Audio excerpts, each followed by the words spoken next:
The galaxy had seen Jedi and Sith, clones and droids, but it had never encountered a mind like Jean-Luc Picard. When his ship tore through reality and crashed into the heart of the Clone Wars, he brought with him something the Republic had forgotten and the Separatists had never known: the belief that reason could triumph over destiny. Count Dooku saw him as a threat to the war's carefully engineered chaos. Master Selian Tor saw him as the galaxy's last chance for peace. But as refugee camps burned and ancient Sith secrets stirred beneath Coruscant, one question hung over every negotiation, every fragile truce, every moment of hope. Can diplomacy survive in a universe built on the Force? The stars above Caranth burned with unnatural fire. Republic cruisers tumbled through the void, their hulls sheared open by turbo-laser volleys that carved glowing scars across the darkness. Separatist frigates moved in coordinated strikes, their droid crews executing maneuvers with mechanical precision while clone pilots screamed through the chaos, their voices crackling over dying comm channels. The mid-rim world below was a verdant sphere wrapped in clouds, its surface dotted with ancient temples that had stood for millennia, now threatened by an invasion that would reduce them to ash. The Clone Wars had consumed 1,000 systems, but Caranth mattered because both sides believed it held something worth dying for. Kyber deposits that could fuel lightsabers or power weapons, depending on who claimed them first. The battle above was not a skirmish, it was a crucible, and into that crucible, the impossible arrived. The anomaly opened without warning, a rupture in space that bent light and gravity into a shrieking vortex. Sensors aboard the Republic flagship screamed as radiation levels spiked beyond comprehension. Then the tear folded inward, collapsing with a soundless violence that left only vacuum and debris in its wake. But something had emerged, a vessel unlike anything the galaxy had seen. Smooth lines instead of angular aggression, a saucer section connected to twin nacelles that glowed with energy signatures no droid mind could categorize. The ship tumbled through space, its shields flickering as it adjusted to a universe that operated on different fundamental constants. Turbo lasers swung toward it instinctively, targeting systems locking onto the unknown. On the bridge of the Republic cruiser Resolute Dawn, Jedi Master Selian Tor felt the Force ripple with confusion. She stood at the forward viewport, her violet robes still singed from the last boarding action, her lightsaber hanging unignited at her belt. Selian was tall and lean, her skin the deep umber of Haruan Kal, her eyes amber and filled with a weariness that came from watching too many clones die under her command. She had been a Jedi for 37 years, a Master for 11, and she had learned that the Force did not often surprise those who listened carefully. But now it whispered of something that should not be, a presence that existed outside the binary pull of light and dark, a consciousness that moved through logic rather than instinct, reason rather than passion. The comms officer turned, his voice tight with stress. "Master Tor, we're receiving a transmission from the unidentified vessel. It's not using any known protocol, but the translation matrix is adapting." Selian moved to the console, her hand resting lightly on the shoulder of the young clone, a gesture of calm she had learned to offer. "Put it through." The voice that emerged was measured, calm, touched with an accent that belonged to no world in Republic space. "This is Captain Jean-Luc Picard of the Federation Starship Enterprise. We appear to have been displaced from our own reality by a spatial anomaly. We are not hostile. We request communication and information regarding our current location." Silence gripped the bridge. Selian exchanged a glance with Commander Kellis, the clone officer who had survived more battles than most Jedi. Kellis was gray-haired despite his accelerated aging, his face a map of scars earned on Geonosis, Christophsis, and a dozen other worlds that had become graveyards. He gestured toward the tactical display, where the unknown ship hung in the void, its shields holding against the ambient radiation of the battle. "Master, if that's a separatist trick—" "It is not," Selian said quietly. The Force had no deception in it, only bewilderment and a strange crystalline certainty. "They are telling the truth. They are lost." Another officer called out, panic edging his voice. "Separatist cruiser coming about, weapons charging. They're targeting the unknown vessel." Celian's decision was instant. Helm, move us between them. Shields to maximum. Comms, open a channel to that ship. The resolute Dawn surged forward, its bulk interposing itself between the Enterprise and the incoming fire. Turbo lasers hammered against Republic shields, energy cascading in brilliant sheets. Celian felt the vibration through the deck, the ship groaning under the assault. She spoke into the comm, her voice carrying the authority of the Jedi Order. "Captain Picard, you are caught in a war zone. Follow our vector and stay within our shield envelope. We will escort you clear of the engagement." The response came immediately, that same measured tone. "Understood. We are matching your heading. Thank you for your assistance." Kellis barked orders, and the resolute Dawn began a fighting withdrawal, its turbo lasers returning fire as it maneuvered away from the heaviest combat. The Enterprise followed, its unfamiliar drive systems adapting with impressive speed. Celian watched the tactical display, noting how the unknown ship moved with a grace that suggested advanced maneuvering thrusters and inertial dampening beyond Republic standard. The Separatists pressed the attack, sensing weakness, but Celian directed the Republic squadrons to screen the withdrawal, their arc 170 seconds weaving through fire to buy precious seconds. The Force pulsed with urgency.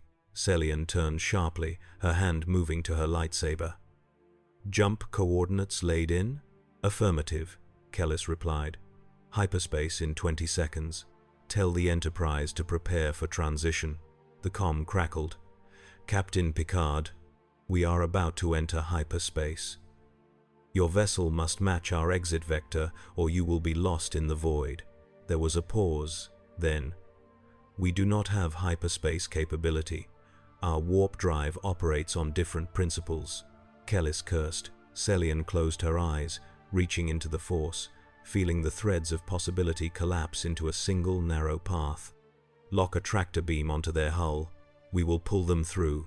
Master the strain. Do it." The resolute Dawn shuddered as its tractor beam enveloped the Enterprise, linking the two vessels in a bridge of energy. The hyperdrive spun up, reality compressing as the ship prepared to tear itself into another dimension. Celian felt the moment of transition like a plunge into icy water, the galaxy folding away, and then they were in the blue-white tunnel of hyperspace, the Enterprise held fast beside them. For a moment, there was only the hum of the engines and the slow release of breath from a dozen crew members who had not expected to survive. Celian opened her eyes. The Force was calm again, but it whispered a single truth that settled into her bones like prophecy. This man, this captain, would change the course of the war. She did not know how or why, but the Force did not lie. Hyperspace was a river of light that erased all sense of motion, a corridor between stars where time became negotiable and distance folded into geometry that defied human comprehension. The resolute Dawn and the Enterprise tumbled through it together, linked by the tractor beam that held them both in the Force's strange current. Inside the Republic cruiser, Celian stood in the war room, a circular chamber lined with holographic projectors that displayed star maps, fleet positions, and intelligence reports from across the outer rim. Commander Kellis stood beside her, his arms crossed, his expression unreadable. Around them, clone officers moved with the efficiency of men bred for war, their voices low as they coordinated the hyperspace jump and monitored the strain on the tractor system. Celian let her awareness expand, feeling the ship's crew as points of light in the Force, each one a small flame burning against the darkness. She felt their fear, their exhaustion, their loyalty. They had been fighting for 2 years, and the war showed no sign of ending. Every victory seemed hollow, every retreat a prelude to greater losses. She had lost 3 Padawans to this conflict, good souls who had been cut down by droids or fallen to blaster fire before they could fully understand what it meant to be Jedi. The grief was a weight she carried silently, a burden that pressed against her heart every time she ignited her lightsaber. Now the Force had brought her an outsider, a man from another reality, and she did not know if he was a gift or a test. Kellis spoke, his voice cutting through her meditation. "Master, what do we do with him? We can't just let an unknown ship with unknown technology wander the galaxy." The Council will want answers, so will the Chancellor. Selian nodded slowly. We will speak with him first. The Force brought him here for a reason. I intend to discover what that reason is, and if he's a threat, then we will deal with him as Jedi. Selian's tone was final. She turned toward the holographic display, where a schematic of the Enterprise rotated slowly, its design analyzed by the ship's limited sensors. The technology was baffling. No visible weapons beyond strange emitter arrays, propulsion systems that used matter-antimatter reactions incomprehensible to Republic engineers, and shielding that operated on a frequency modulation entirely foreign to known deflector technology. It was a ship built for exploration, not war, and that alone made it an anomaly in a galaxy that had forgotten what peace looked like. The hyperspace jump ended with a lurch that sent Selian's hand to the console for balance. The blue tunnel collapsed into the black void, and real space reasserted itself with the familiar constellations of the mid-rim. They had emerged in a quiet sector, far from the battle over Kerenth, near a dying red star whose light cast everything in shades of rust and shadow. The Resolute Dawn's engines hummed as it stabilized, and the Enterprise drifted beside it, its shields still flickering with adaptation protocols. Selian opened a comm channel. Captain Picard, this is Jedi Master Selian Tor. We have exited hyperspace safely. I would like to invite you aboard the Resolute Dawn so that we may speak directly. The response came after a brief pause. Master Tor, I accept your invitation. However, I must request that I bring my first officer and chief of security for this meeting. Given the circumstances, I am sure you understand. Selian allowed herself a faint smile. Of course. Transmit your transporter coordinates. We will beam you aboard. Another pause. I beg your pardon? My apologies. Transmit your docking coordinates. We will send a shuttle. Understood. Coordinates transmitting now. Selian turned to Kellis. Prepare a diplomatic shuttle. I will meet them in the main hangar. Kellis hesitated. Master, are you certain this is wise?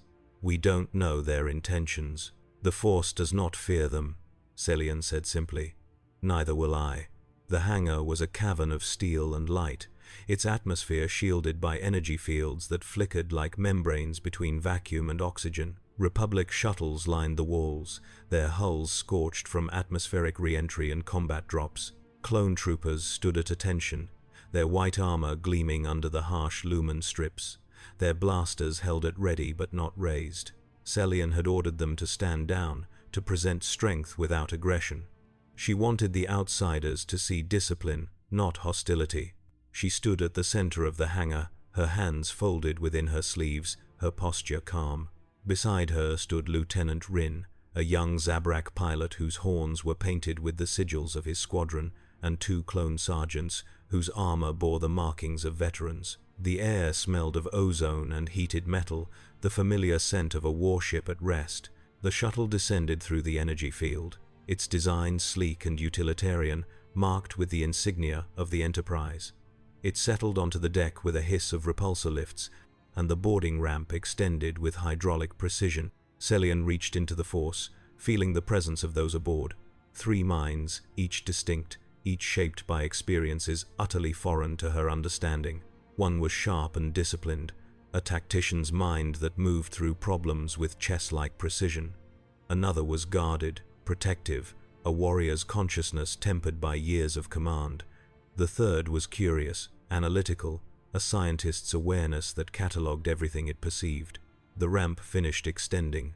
Captain Jean-Luc Picard descended first, and Selian immediately understood why the Force had brought him here. He was human, or close enough, his hair gray and thinning, his face lined with the kind of age that came from decades of leadership rather than battle. He wore a uniform of deep red and black, tailored and precise, with a rank insignia that spoke of authority earned rather than assumed. His eyes were blue, sharp, and filled with a calm intelligence that reminded Selian of the oldest Jedi Masters, those who had learned to see beyond fear and anger into the quiet center of the Force itself.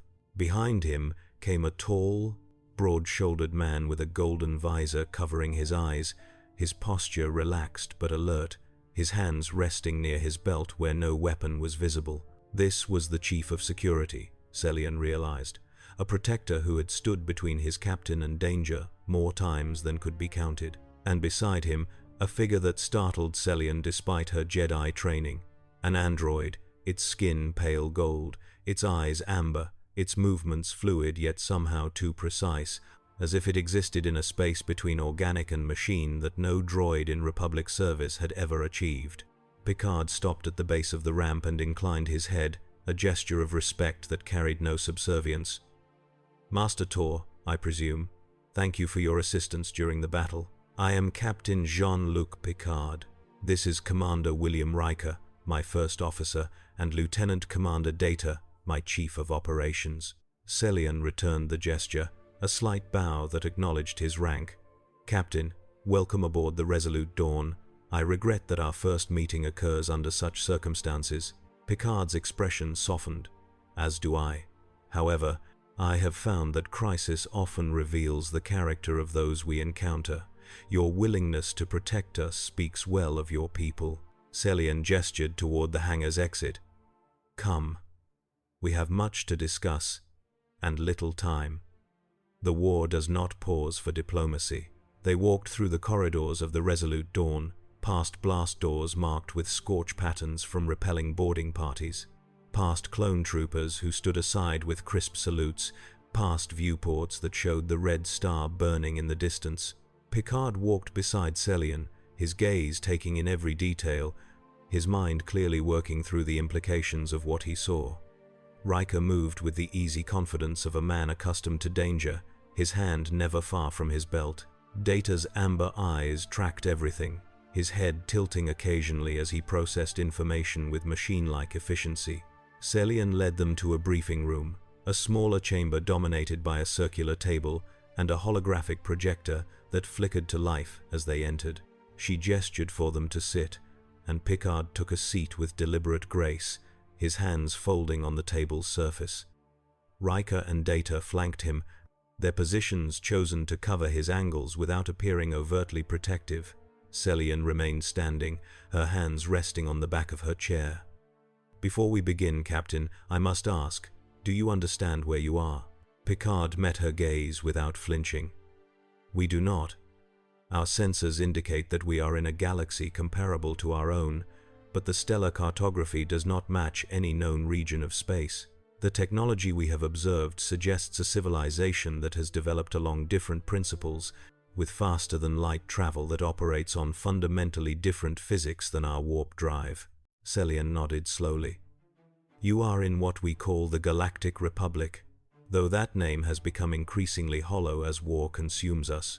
The conflict you witnessed is between the Republic and the Confederacy of Independent Systems, a coalition of worlds that seek to break away from centralized governance. We have been fighting for 2 years, and the casualties number in the billions."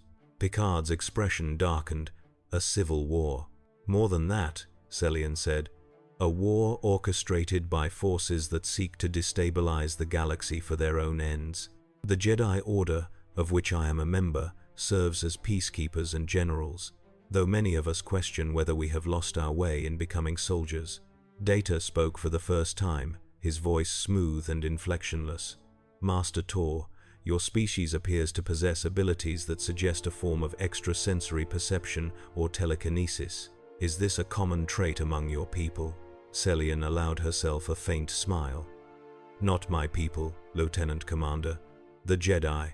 We are those who are sensitive to the Force, an energy field that binds all living things together. It grants us abilities that might seem impossible to those who cannot feel it. Precognition, telekinesis, enhanced reflexes, and a connection to the emotional states of others." Picard leaned forward slightly. "The Force. Is it biological? Technological? Neither. It is the fabric of existence itself. Every living being contributes to it, and in turn, is guided by it. Some can sense it more clearly than others. Those who can are trained as Jedi, to use their gifts in service of peace and justice." Riker frowned. "And this Force, does it have a will of its own?" Selian considered the question carefully. Some believe so. Others think it is merely the collective unconscious of all life. The truth, I suspect, lies somewhere between. What I know is that the Force brought you here, Captain. I do not believe that was an accident. Picard's eyes narrowed. You think we have a role to play in this war? I think, Celian said, choosing her words with the precision of a diplomat, that the Force does not act without reason. Whether that reason involves the war, I cannot say. But I sense that your presence here is significant. The room fell silent. Picard stood, moving to the viewport where the red star burned in the distance. His reflection was ghostly against the glass, his expression thoughtful. Master Tor, in my experience, being thrust into another reality is rarely a benign occurrence. If we are here for a reason, as you suggest, then I must understand the conflict more fully before I can determine what, if anything, we should do. The Federation has a principle: non-interference in the internal affairs of other civilizations. But if the Force has brought us here, as you believe, then perhaps that principle no longer applies. Celian felt a surge of respect for the man. He did not leap to conclusions. He did not offer false promises. He thought carefully, weighing every word, and she could sense that his mind was already mapping out the complexities of the situation, seeking patterns and leverage points that might allow him to act without compromising his values. She moved to stand beside him. The war is not simple, Captain. On the surface, it appears to be a conflict between centralized authority and regional autonomy. But beneath that, there are darker forces at work. The Sith, ancient enemies of the Jedi, have returned after a millennium of hiding. They manipulate both sides, prolonging the war to weaken the Republic and the Jedi Order. Count Dooku, the leader of the Separatists, is a Sith Lord, a fallen Jedi who now serves a master we have not yet identified. Picard turned to face her. Then this is not a war that can be won through military means alone. No, Celian agreed. It is a war of ideology, of fear and manipulation. The Sith thrive on conflict, on the suffering and hatred that war creates. They feed on the dark side of the Force, the emotions that cloud judgment and lead beings to commit atrocities in the name of order or freedom. Data spoke again, his tone analytical. Master Tor, if the Sith manipulate both sides, then logic suggests that exposing their involvement would undermine their strategy. We have tried, Celian said, her voice heavy with frustration. But the Sith are masters of deception. They hide their presence, work through intermediaries, and ensure that any evidence we uncover can be dismissed as Jedi propaganda. The Senate is fractured. The Chancellor wields emergency powers that erode democracy, and the public is too weary of war to question the narrative they are fed. Picard was silent for a long moment, his gaze distant. Then he spoke, his voice quiet but firm. Master Tor, I have spent my life exploring the unknown, seeking to understand the diversity of life in the universe. I have seen civilizations rise and fall, and I have learned that the greatest threat to any society is not external enemies, but the erosion of the principles that define it. If what you say is true, then this war is not merely a conflict between armies. It is a struggle for the soul of your civilization.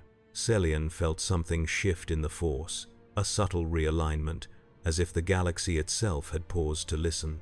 Picard continued, I cannot promise that the Enterprise can provide military assistance. We are explorers, not warships, but I can offer what I have learned in a lifetime of diplomacy and negotiation. If there are factions within the Separatist movement that can be reasoned with, if there are leaders who might be persuaded to see the futility of this war, then perhaps there is a way to bring about peace without further bloodshed.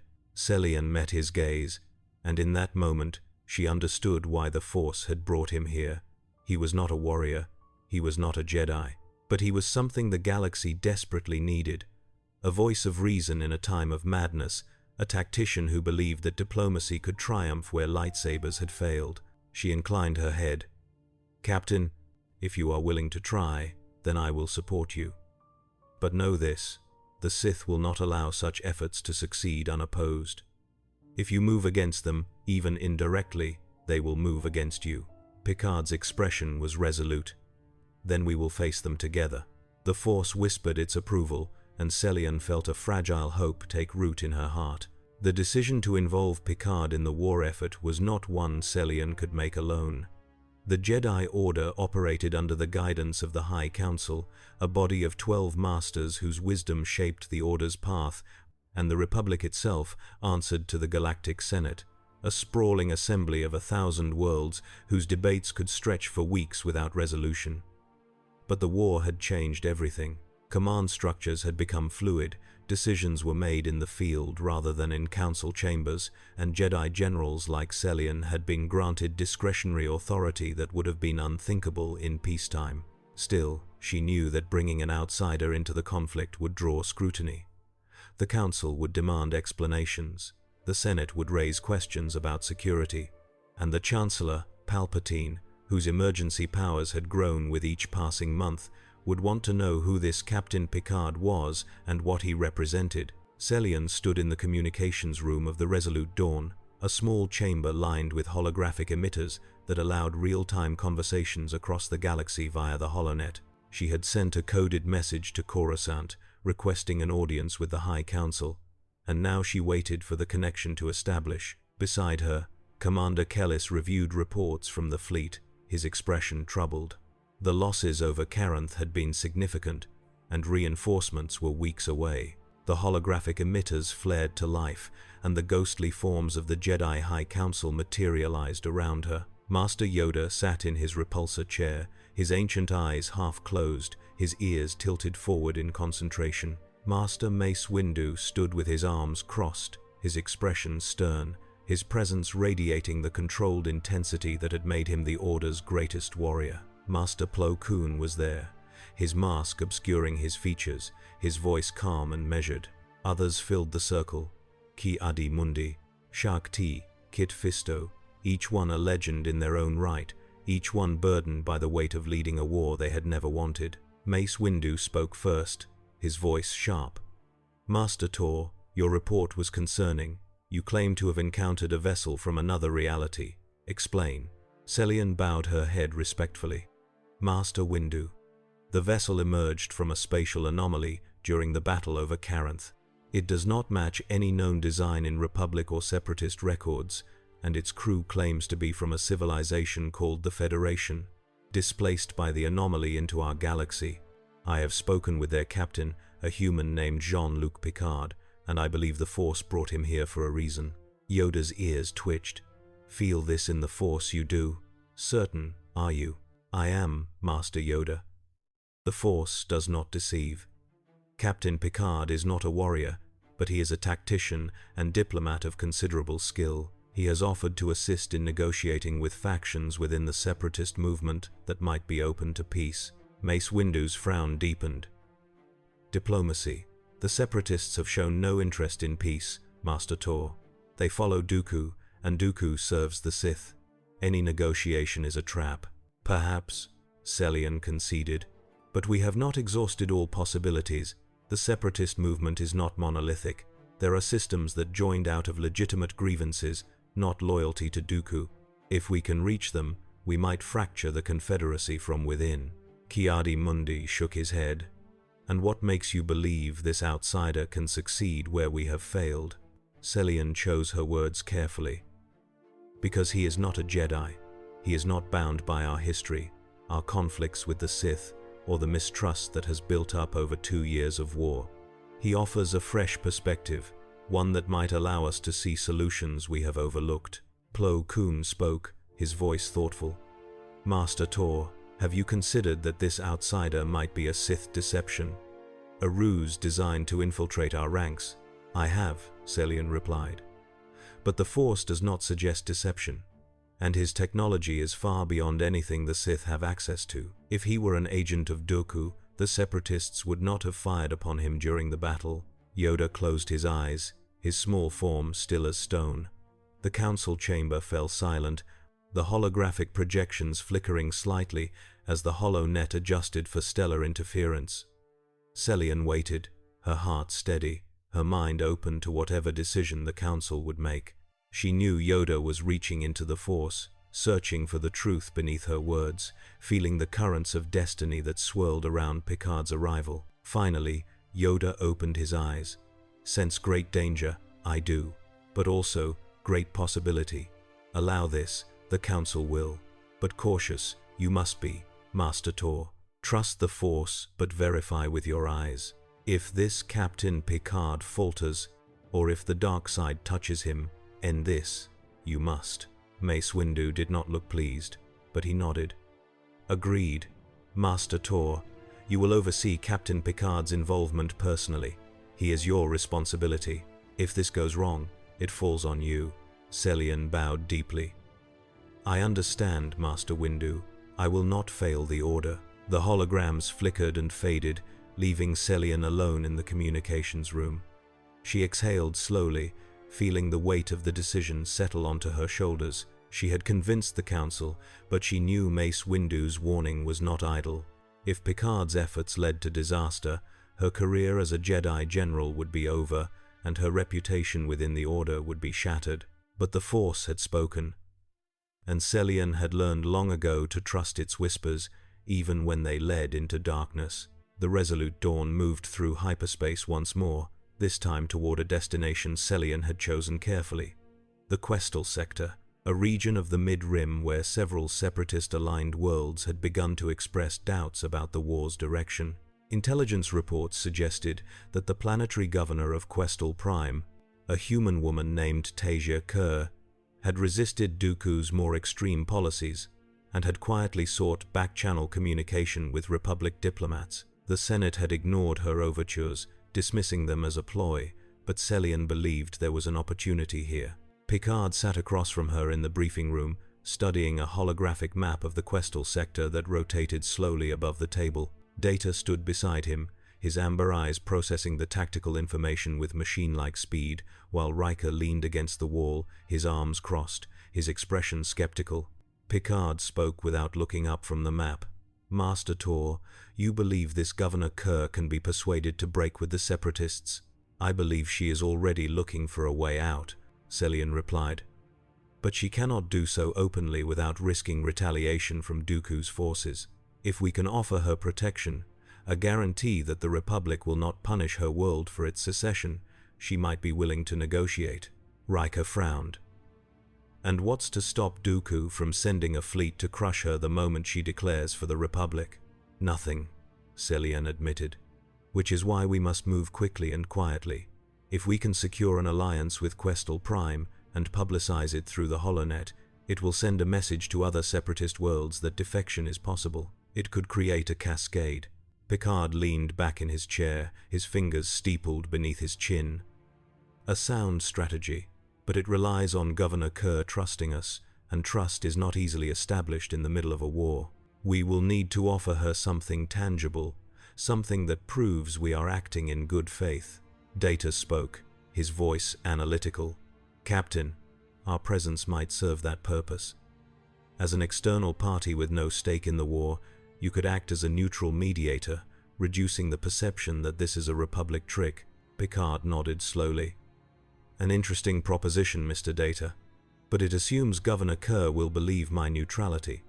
She has no reason to trust me any more than she trusts the Republic." Celian considered this. "Then we must give her a reason. Captain, what if you approached her not as a representative of the Republic, but as a representative of the Federation? You could present yourself as an outside observer, one who has studied the conflict and believes it can be resolved through negotiation. Your lack of connection to either side would lend credibility to your words." Picard met her gaze, his expression thoughtful. "You are asking me to lie." "No," Celian said firmly. "I am asking you to frame the truth in a way that serves peace. You are not a Republic agent. You are an outsider. That is not a lie." Riker pushed off the wall, his tone sharp. "Captain, we don't even know if we can trust these people. We're light years from home, in a galaxy that's tearing itself apart, and now we're being asked to get involved in a civil war. This is exactly the kind of situation the Prime Directive was designed to prevent." Picard stood, moving to the viewport once more, his hands clasped behind his back. The stars streaked past in the blue tunnel of hyperspace, their light distorted by the ship's velocity. He was silent for a long moment, and Celian did not interrupt. She could sense the conflict within him, the tension between his principles and the reality of their situation. The prime directive, she had learned, was a cornerstone of Federation philosophy: non-interference in the affairs of less advanced civilizations. But the galaxy they found themselves in was not less advanced. It was simply different, shaped by forces that the Federation had never encountered. Finally, Picard spoke, his voice quiet but resolute. Number 1. The Prime Directive applies to pre-warp civilizations that have not yet achieved interstellar travel. The Republic is a spacefaring civilization with technology comparable to, if not exceeding, our own in certain areas. They are not a developing culture that we risk contaminating. They are participants in a conflict that threatens billions of lives. If we stand aside and do nothing, we become complicit in their suffering. Riker's jaw tightened, but he nodded. Understood, Captain. But if this goes sideways, then we will deal with the consequences, Picard said. Together, Celian felt a surge of gratitude toward the captain. He had chosen to act, despite the risks, despite the uncertainty. It was the kind of courage that defined true leadership, and she knew the Force had been right to bring him here. She stood, her hand resting on the hilt of her lightsaber. Then we are agreed. We will approach Governor Kerr as neutral mediators, offering a path to peace. But we must be prepared for the possibility that Dooku will learn of our plans. He has spies throughout the separatist movement, and he will not allow this to proceed without opposition. Picard turned to face her. Then we must ensure that Governor Kerr's safety is our first priority. If Dooku moves against her, we will need to be ready to defend her. Celian inclined her head. The Force will guide us, Captain. But it is our actions that will determine the outcome. The Resolute Dawn dropped out of hyperspace above Questal Prime, a world of deep oceans and scattered landmasses that glittered like emeralds beneath twin suns. The planet was heavily industrialized, its orbital space dotted with shipyards and trading stations that served as hubs for the sector's economy. Separatist frigates patrolled the system, their hulls painted in the gray and bronze of the Confederacy, their sensors sweeping the void for Republic intrusion. Celian had brought only a small escort, 2 consular-class cruisers that transmitted diplomatic codes as they approached, their weapons powered down to signal peaceful intent. Picard stood on the bridge of the Resolute Dawn, watching the planet grow larger on the view screen. Beside him, Celian reached out with the Force, feeling the presence of millions of minds below, their emotions a chaotic blend of fear, hope, and resignation. She sensed no immediate threat, but the dark side was a distant shadow on the edge of her perception, a reminder that the Sith were always watching. The comm crackled to life. Republic vessel, this is Questal Prime Orbital Control. You are entering restricted space. State your purpose.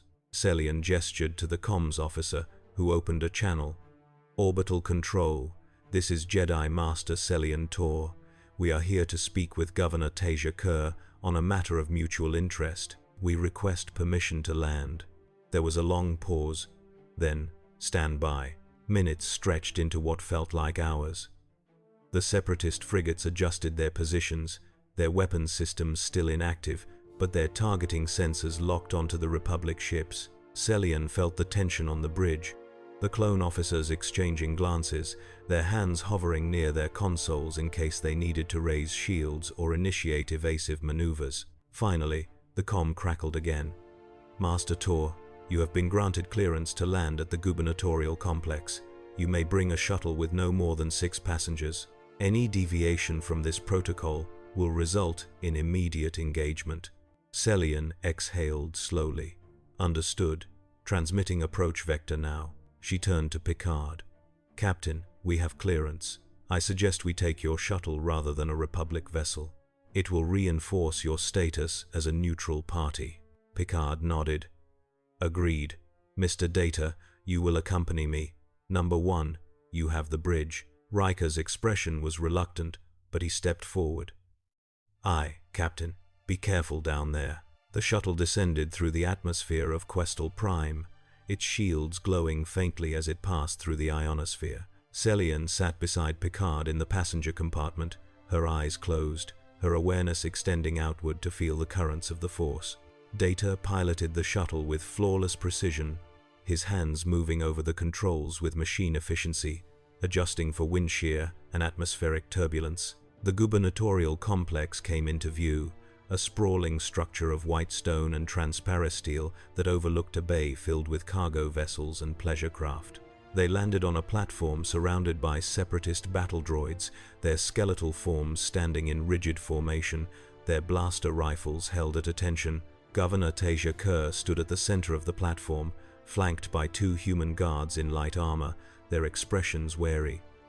Kerr was middle-aged, her hair silver and pulled back in a severe bun, her face lined with the stress of leadership during wartime. She wore robes of deep blue, cut in the style of the Outer Rim aristocracy, and her eyes were sharp, assessing Celian and Picard as they descended the ramp. Celian stepped forward, her hands visible and empty, her lightsaber hanging at her belt but not within easy reach.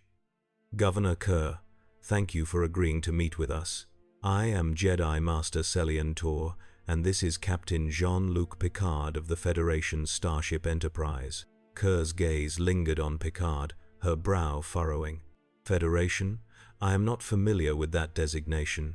Picard inclined his head respectfully. "That is because we are not from this galaxy, Governor.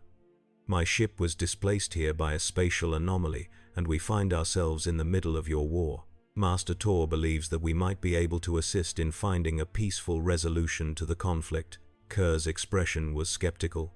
"Peace. A noble goal, Captain, but one that seems increasingly impossible. The Republic refuses to acknowledge our legitimate grievances, and Count Dooku offers only continued war. I fear there is no middle ground." Celian spoke carefully. "Governor, we are not here to represent the Republic's position. We are here to listen to your concerns and explore whether there is a path forward that does not involve further bloodshed. Captain Picard has spent his life negotiating between civilizations with conflicting interests.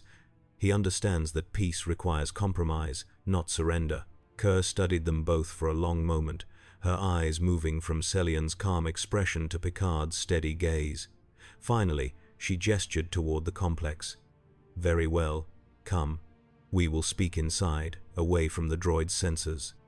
But understand this, if you are here to deceive me, I will have you arrested and turned over to Count Dooku. He does not tolerate Republic spies." Picard's tone was even. "Governor, I assure you, we have no intention of deceiving you. We are here because we believe the war can end, but only if both sides are willing to negotiate in good faith." Kerr's expression softened slightly, though her wariness remained.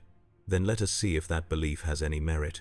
They followed her into the complex, through corridors lined with art that depicted Questal Prime's history, past guards who watched them with suspicious eyes. The Force whispered a warning, and Celian's hand drifted closer to her lightsaber. She could feel a presence in the building, something cold and calculating, a mind that watched from the shadows and weighed every word spoken. The Sith were already here. The conference room was circular, its walls lined with transparent steel that offered a panoramic view of the bay below. The twin suns hung low on the horizon, casting long shadows across the water, and cargo vessels moved in slow processions toward the orbital elevators that connected the surface to the shipyards above. Governor Kerr sat at the head of a long table, her hands folded on its polished surface, her expression guarded. Celian and Picard took seats across from her, while Data stood near the door, his amber eyes tracking every detail of the room's architecture and security layout. Kerr spoke first, her voice tired. "Captain Picard, Master Tor, I will be honest with you. Questal Prime joined the Confederacy because the Republic ignored us. For decades, we petitioned the Senate for relief from crippling taxation and trade restrictions. We sent delegations to Coruscant, and they were dismissed or told to wait. When Count Dooku offered us a seat at his table, promised us autonomy and respect, we took it. But now, 2 years into this war, I see that Dooku has no interest in autonomy. He wants control, just as the Republic did. We have traded one master for another." Picard leaned forward slightly, his tone sympathetic. "Governor, your frustration is understandable. Centralized governments often fail to address the needs of individual systems, particularly those on the periphery. But secession rarely leads to the autonomy that is promised. Instead, it fractures alliances and creates power vacuums that are exploited by those who seek dominance rather than cooperation." Kerr's eyes narrowed. "Are you suggesting we were wrong to leave the Republic?" "I am suggesting," Picard said carefully, "that the choice you made was born out of desperation, not a genuine desire for independence. If the Republic had listened to your concerns, if it had reformed its policies to be more equitable, would you have joined the Separatists?" Kerr was silent for a moment, then shook her head slowly. "No, we wanted reform, not war." Celian spoke, her voice gentle. "Governor, the Republic is not perfect. It is corrupt, bureaucratic, and slow to change. But it is also capable of reform, if given the opportunity. The war has created an environment where reform is impossible, because all resources and attention are focused on survival. If we can end the war, we can address the grievances that led to secession in the first place." Kerr laughed bitterly. "End the war? How? The Republic will never negotiate with the Confederacy. Chancellor Palpatine has made it clear that he views secession as treason, and he will not rest until every separatist world is brought back into the fold, by force if necessary." Picard's expression was thoughtful. "And yet, the Chancellor is not the Republic. The Senate still holds power, even if it has been diminished. If enough worlds return to the Republic, if they demonstrate that peace is possible, the Senate might be persuaded to pressure the Chancellor into negotiating a broader settlement." Kerr's gaze sharpened. "You are asking me to betray the Confederacy." "No," Picard said firmly. "I am asking you to lead, to show other worlds that there is another way, one that does not require endless war. If Questal Prime returns to the Republic with guarantees of reform and autonomy, it will send a message that secession is not the only path to change." Kerr stood abruptly, moving to the transparasteel wall, her back to them. Her shoulders were tense, her posture rigid. Celian could feel her emotions through the Force: fear, hope, anger, and a deep weariness that came from years of trying to do what was right for her people while being caught between two sides that cared nothing for her world's survival. Finally, Kerr spoke, her voice barely above a whisper. "And what happens when Count Dooku learns of this? He will send his fleet to punish me, to make an example of Questal Prime. He will not allow defection." Celian stood, moving to stand beside her. "Then we will protect you. The Republic fleet will defend Questal Prime, and the Jedi will stand with you. Dooku's power is not infinite, Governor. He can be resisted." Kerr turned to face her, her eyes searching Celian's face. "You truly believe that?" "I do," Celian said, "but more importantly, I believe the Force has brought us here for this moment. We are meant to help you, Governor. We are meant to show the galaxy that peace is possible." Kerr looked at Picard, her expression torn. "And you, Captain? Do you believe this?" Picard met her gaze without hesitation. "I believe that the only way to end a war is to stop fighting, not because one side wins, but because both sides recognize the futility of continued conflict. You have the power to make that recognition possible, Governor, but you must be willing to take the first step." The room fell silent. Kerr closed her eyes, her breath shuddering.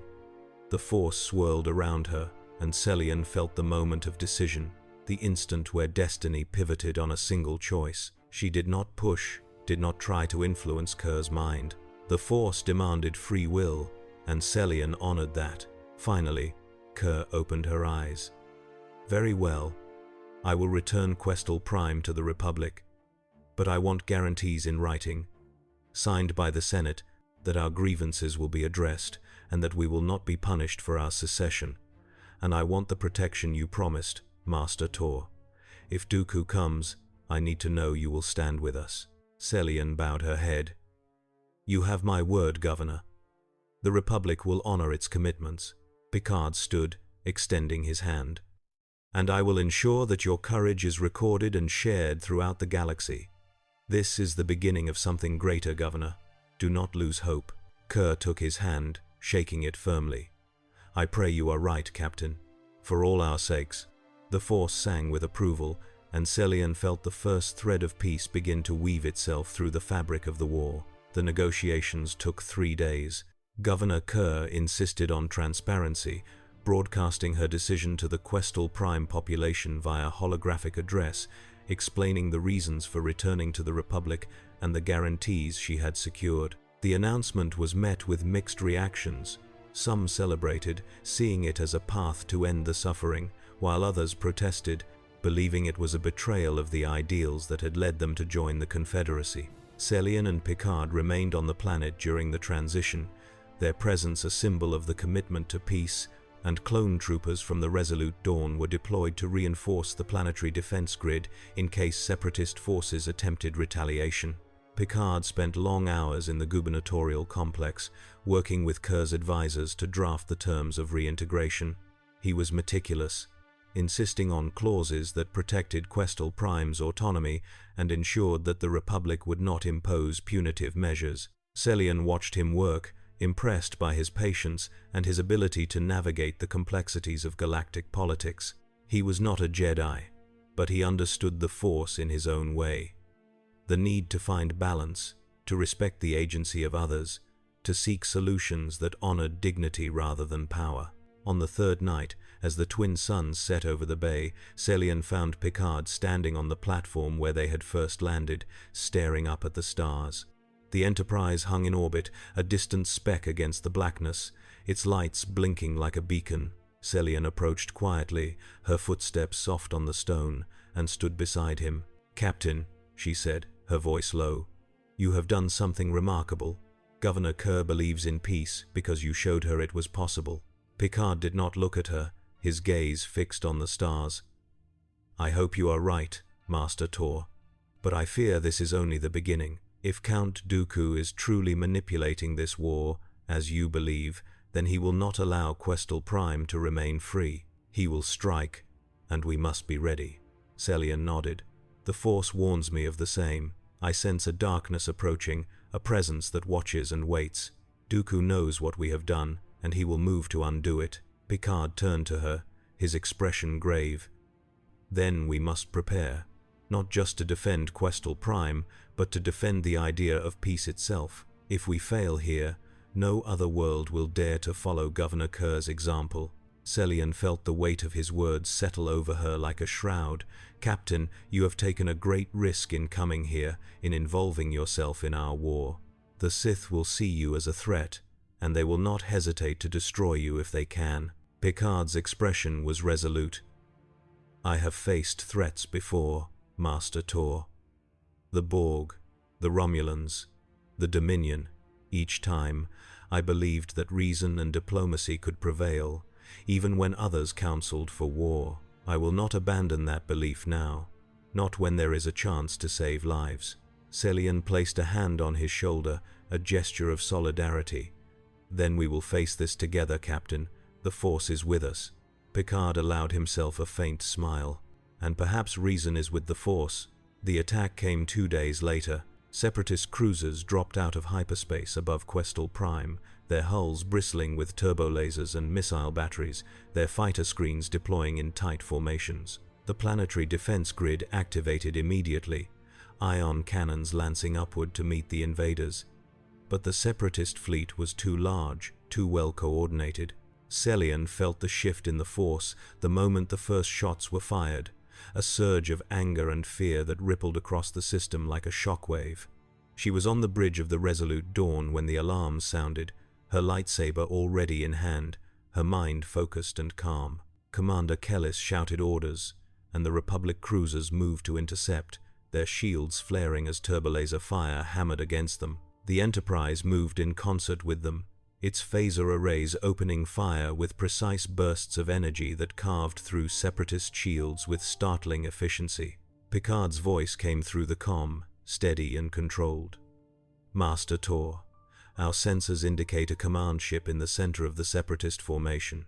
If we can disable it, the droid fleet will lose coordination." Celian closed her eyes, reaching into the Force, feeling the ebb and flow of the battle. She could sense the command ship, a massive frigate at the heart of the enemy fleet, its systems pulsing with the cold logic of droid intelligence. But beneath that, she felt something else. A human presence, a mind twisted by the dark side, radiating malice and confidence. Count Dooku was here. She opened her eyes, her voice sharp. "Captain, that ship is protected by a Sith Lord. If we move against it, Dooku will respond." Picard's response was immediate. "Then we must draw him out." "Master Tor, can you confront him?" Celian felt a surge of fear, not for herself, but for the clones under her command, for Picard and his crew, for Governor Kerr and the people of Questal Prime who had dared to hope for peace. Dooku was one of the most dangerous beings in the galaxy, a former Jedi Master who had turned to the dark side and become a Sith Lord of terrifying power. He had trained under Master Yoda himself, and his mastery of lightsaber combat and the Force was legendary. But the Force had brought her to this moment, and she would not turn away. "I will confront him," Celian said, "but I will need a way onto that ship." Data's voice came through the comm, calm and analytical. "Master Tor, the Enterprise can transport you directly onto the command ship's bridge. However, our sensors indicate significant interference from their shields. The window of opportunity will be brief." Celian turned to Kellis. "Commander, focus all fire on that ship's shields. I need a gap large enough for transport." Kellis nodded, his face grim. "You're asking for a miracle, Master." "Then it is fortunate," Celian said, igniting her lightsaber, its blue blade casting sharp shadows across the bridge, "that the Force provides them." The Resolute Dawn and the Enterprise coordinated their assault with the precision of a surgical strike. Turbolasers and phasers converged on a single point on the command ship's shields, hammering them with sustained fire until the energy barrier flickered and collapsed. In that instant, Data activated the Enterprise's transporter, and Celian felt the universe dissolve around her, her molecules breaking apart and reforming in a cascade of light and sensation. She materialized on the bridge of the Separatist command ship, her lightsaber raised, her senses extending outward to assess the threat. Battle droids turned toward her, their vocabulators screeching target alerts, but she moved before they could fire, her blade carving through their chests with precision born from decades of training. The Force guided her movements, each strike flowing into the next, until the bridge was littered with smoking droid parts. And then she felt him. Count Dooku stood at the far end of the bridge, his tall form draped in dark robes, his curved lightsaber hilt held loosely in his right hand. His face was aristocratic, his beard neatly trimmed, his eyes cold and filled with amusement. He radiated power, the dark side swirling around him like a cloak, and Celian felt the weight of his presence press against her mind like a vice. "Jedi," Dooku said, his voice smooth and cultured. "I had heard that Celian Tor was leading the defense of this backwater world. I must confess, I am disappointed. I expected Master Windu or Kenobi. Instead, I find you." Celian steadied her breathing, centering herself in the Force. "Count Dooku, your war ends here. Questal Prime has returned to the Republic, and others will follow. The Confederacy is fracturing." Dooku's smile was thin, mocking. "Fracturing? My dear Jedi, you misunderstand the nature of this war. It is not about victory or defeat. It is about transformation. The Republic is a diseased entity, bloated and corrupt. The Jedi have become its enforcers, blind to the rot they serve. This war will purge both, and from the ashes, a new order will rise." Celian felt the truth in his words, the twisted logic of the Sith, and she knew that reasoning with him was impossible. "Then you leave me no choice." She launched herself forward, her lightsaber a blur of blue light, and Dooku met her with effortless grace, his curved blade sweeping upward to parry her strike. The impact sent a jolt through her arms, and she realized immediately that she was outmatched. Dooku was faster, stronger, his connection to the dark side amplifying his abilities beyond what she could counter. He pressed his attack, his blade moving in elegant arcs that forced her to retreat. Each strike precise and devastating. The Force screamed a warning, and Celian threw herself to the side as Force lightning erupted from Dooku's free hand. the blue energy scorching the deck where she had stood. She rolled to her feet, gasping, her body already aching from the strain. Dooku advanced, his expression serene, his confidence absolute. "You are skilled, Master Tor," he said, "but skill is not enough. The dark side offers power that you cannot comprehend. Surrender, and I will make your death quick." Celian steadied herself, drawing on the Force, letting it flow through her like a river. She could not match Dooku's power, but she did not need to. She only needed to survive long enough for Picard's plan to work. And then, through the viewport, she saw it. The Enterprise, moving into position above the command ship, its phaser arrays charging. Dooku followed her gaze, and his expression shifted, a flicker of annoyance crossing his features. A distraction, how quaint. The phasers fired, not at the command ship, but at the Separatist cruisers around it, crippling their engines and shields with surgical precision. The droid fleet began to falter, its coordination collapsing as the command ship lost its ability to issue orders. Dooku snarled, his attention divided, and Celian seized the moment. She lunged forward, her lightsaber aimed at his chest, but Dooku was too fast. He twisted aside, his blade slicing toward her neck, and she barely managed to deflect it. The Force surged between them, a clash of wills that left her breathless. She could feel Dooku's rage, his contempt, his belief in his own superiority, and she countered it with calm, with the knowledge that the light side endured because it did not seek to dominate. Dooku raised his hand, and the Force slammed into her like a physical blow, hurling her across the bridge. She crashed into a console, pain exploding through her ribs, and her lightsaber clattered to the deck. She struggled to rise, her vision blurred, and Dooku approached slowly, savoring her defeat. "You fought well," he said, "but the Jedi are finished. Tell your masters that their orders' days are numbered." He raised his lightsaber for the killing blow, and then Picard's voice echoed through the bridge's comm system, calm and unyielding. "Count Dooku, this is Captain Jean-Luc Picard. I suggest you reconsider your next action." Dooku paused, his expression incredulous. "Who dares? I am transmitting the coordinates of this vessel to every Republic fleet in the sector," Picard continued. "If you strike down Master Tor, I will ensure that this ship is obliterated, and you with it. However, if you withdraw, I will allow you to retreat. The choice is yours." Dooku's face twisted with fury. "You think you can threaten me, outsider? I am a Sith Lord. I do not bow to demands." "Then you are a fool," Picard said simply, "because this is not a threat. It is a statement of fact. You may kill Master Tor, but you will not survive the consequences. Is your pride worth your life?" The silence stretched, taut as a wire. Dooku stared at Celian, then at the viewport, where the Enterprise hung like a sentinel. Finally, he lowered his lightsaber, his expression cold.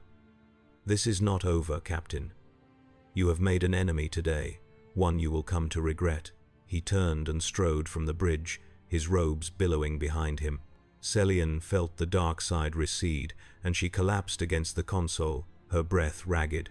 A moment later, she felt the transporter lock onto her, and the universe dissolved once more.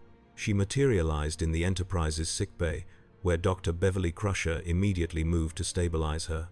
Picard stood nearby, his expression concerned, his hand resting on the edge of the biobed. "Master Tor," he said quietly, "are you all right?" Celian managed a weak smile. "I will be, Captain, thanks to you." Picard shook his head. "You saved Questal Prime. I merely ensured you survived to see it." Celian closed her eyes, feeling the Force settle around her like a blanket. The war was far from over, but today they had won a victory that mattered. They had shown the galaxy that peace was possible, that courage could triumph over fear, and the Force whispered that this was only the beginning. The aftermath of the battle over Questal Prime reverberated across the galaxy. Holonews networks broadcast footage of Governor Kerr's return to the Republic, of Separatist cruisers retreating in disarray, and of the Enterprise, that strange vessel from another reality, standing alongside Jedi and clones in defense of a world that dared to choose peace. The Senate erupted in debate, some praising the negotiations as a model for ending the war, others condemning it as appeasement. Chancellor Palpatine remained silent, his expression unreadable during the sessions, but those who watched closely noted the way his fingers drummed against the armrest of his chair, a subtle sign of displeasure.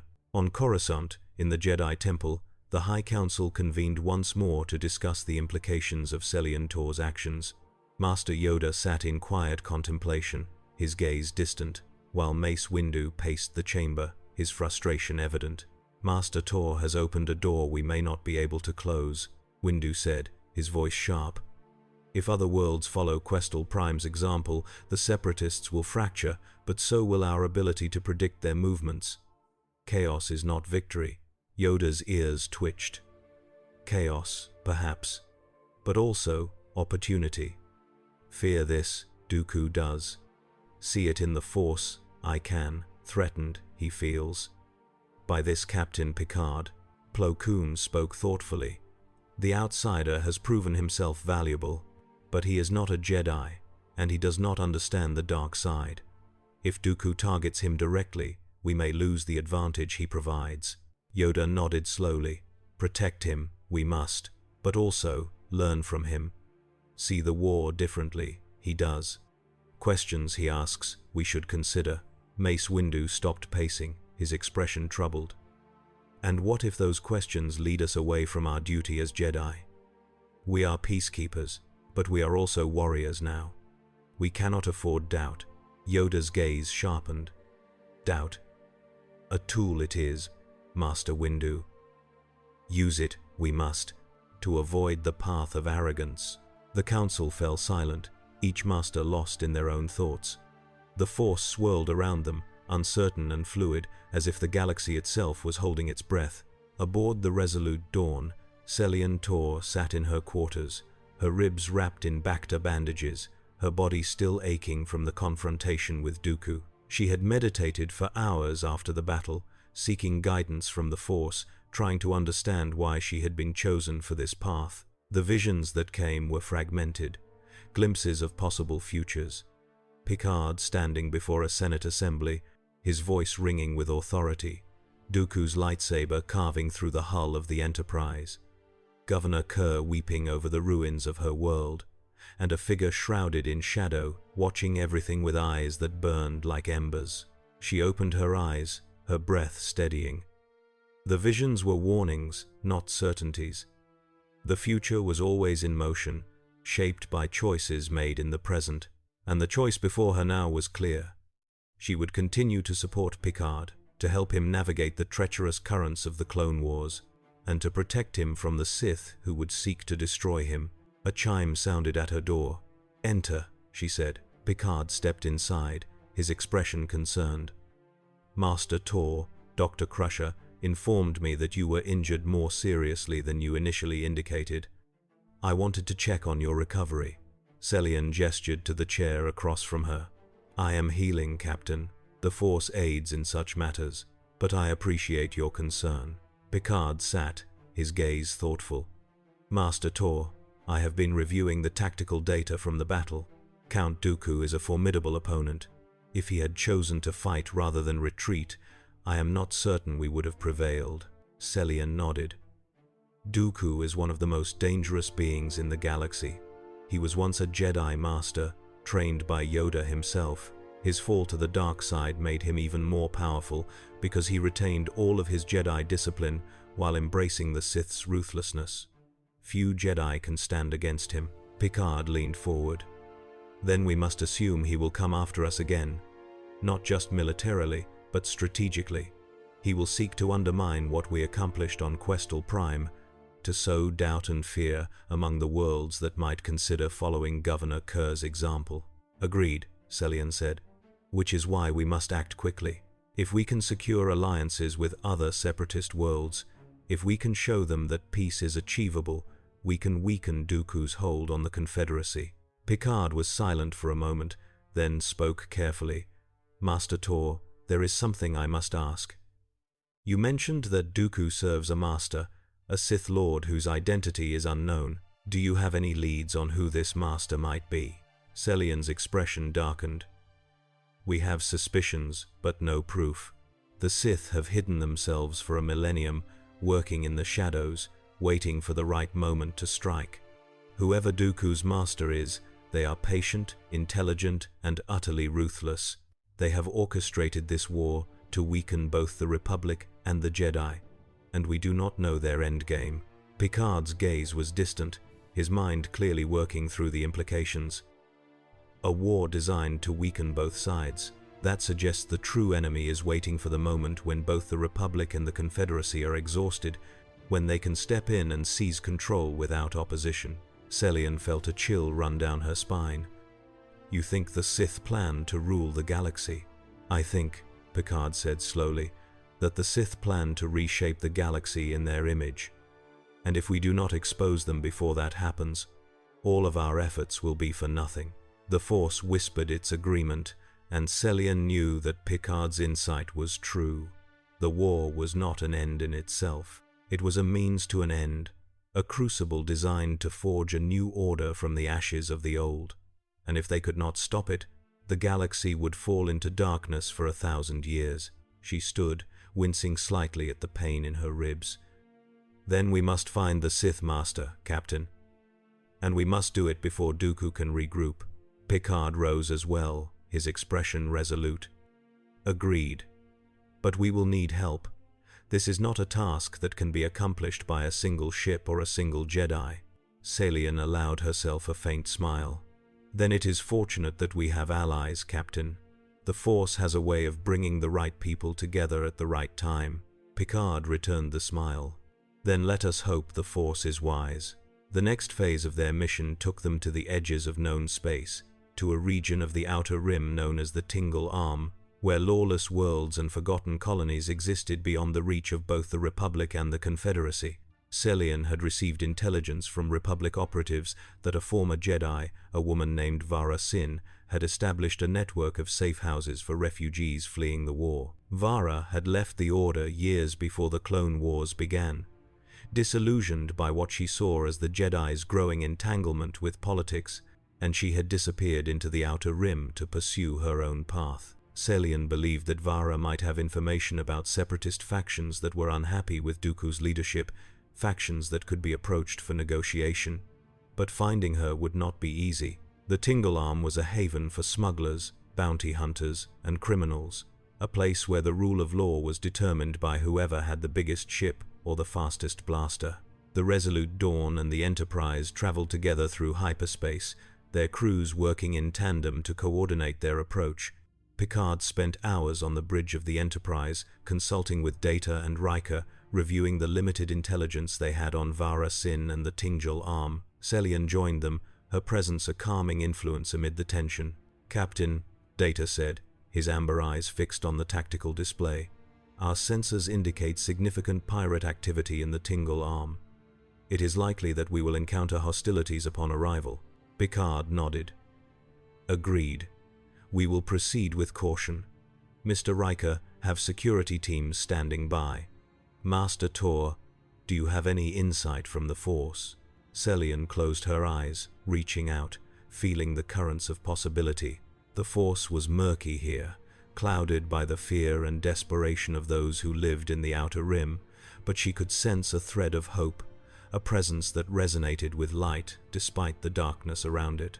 Vara Sin is here, she said. I can feel her, but she is guarded, wary. We will need to approach carefully, or she will disappear before we can speak with her. Picard's expression was thoughtful. Then we will need to offer her something she cannot refuse. Information, perhaps, or assistance with her refugee network. Riker frowned. Captain, we're already stretched thin. We can't take on another mission without risking what we've already accomplished. Number 1, Picard said firmly, the mission is to end the war. If Vara Sin can help us do that, then the risk is justified. The Resolute Dawn and the Enterprise dropped out of hyperspace above a world called Katara, a barren planet of grey rock and acidic seas, its surface dotted with makeshift settlements that clung to life in the shadow of ancient mining facilities. Pirate vessels prowled the system, their hulls cobbled together from scavenged parts, their crews desperate and dangerous. Celian felt the tension on the bridge as the sensors registered multiple contacts, each one a potential threat. Picard opened a comm channel. "This is Captain Jean-Luc Picard of the Federation Starship Enterprise. We are here on a diplomatic mission. We seek an audience with Vara Sin. We mean no harm to those who live here." There was a long silence. Then a voice crackled through the comm, rough and suspicious. "Vara don't talk to outsiders, especially not Jedi. Turn around and leave, or we'll blow you out of the sky." Celian stepped forward, her voice calm but firm. "This is Jedi Master Celian Tor. I knew Vara when she was still part of the Order. Tell her I have come to ask for her help, not to drag her back to Coruscant. Tell her the galaxy needs her wisdom." Another silence, longer this time. Then, "Stand by." Minutes passed. The pirate vessels did not move, but their weapons remained active, their targeting systems locked onto the Republic and Federation ships. Celian could feel the fear and anger emanating from the crews, the desperation of people who had been abandoned by the galaxy and had learned to trust no one. Finally, the comm crackled again. "Vara says she'll see you, but only you, Jedi. And the outsider captain. No one else. You land at the coordinates we're transmitting, and you come alone, or the deal's off." Picard glanced at Celian. "It's a trap, perhaps," Celian said, "but it is also an opportunity. The Force tells me that Vara is not our enemy." Picard considered this, then nodded. "Very well. Mr. Data, you have the con. If we do not return within 6 hours, you are to withdraw and report to Starfleet Command." Data's expression was concerned. "Captain, I must advise against this course of action." "Your advice is noted, Mr. Data," Picard said, "but this is a risk we must take."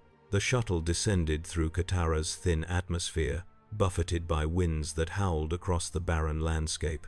The settlement below was a sprawl of prefabricated structures and cargo containers, connected by improvised walkways and powered by generators that coughed black smoke into the grey sky. Celian and Picard disembarked onto a landing pad surrounded by armed guards, their weapons an eclectic mix of Republic-era blasters, separatist rifles, and homemade slug throwers. The guards did not lower their weapons, but they did not fire either. A woman emerged from the largest structure, her robes worn and patched, her hair grey and tied back in a loose braid. Her face was lined with age and hardship, but her eyes were bright, sharp, and filled with a wisdom that came from years of walking the line between light and dark. This was Vara Sin, and Celian felt a pang of recognition. She had been a Padawan when Vara was a knight, and she remembered the older woman's quiet strength, her refusal to compromise her principles even when the Council demanded obedience. Vara stopped a few meters away, her gaze moving from Celian to Picard. "Celian Tor, I heard you became a master. I also heard you became a general. I'm not sure which is worse." Celian bowed respectfully. "Master Sin, I understand your misgivings about the Order's role in the war, but I have not come to defend the Council's decisions. I have come to ask for your help." Vara's expression was skeptical. "Help? The Jedi don't ask for help, Celian. They give orders and expect obedience. Why should I believe you're any different?" Picard stepped forward, his tone measured. "Because Master Tor has risked her life to pursue peace, even when the war demanded otherwise. She has negotiated with separatist worlds, brokered truces that the Republic did not authorize, and stood against a Sith Lord to protect those who chose to reject violence. She is not here as a representative of the Council. She is here as someone who believes the war must end." Vara studied Picard, her gaze penetrating. "And who are you? Stranger? You don't carry yourself like a soldier, but you're not a civilian either." Picard inclined his head.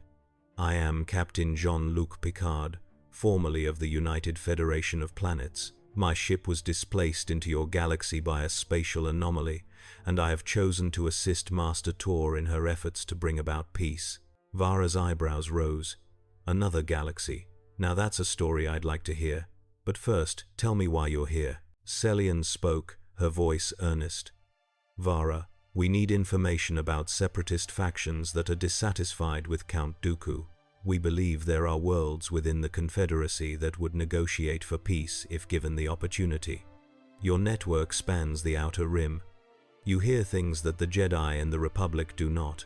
If you can point us toward those factions, we can continue what we started on Questal Prime. Vara crossed her arms, her expression unreadable. And what makes you think I give a damn about the Republic or the Confederacy?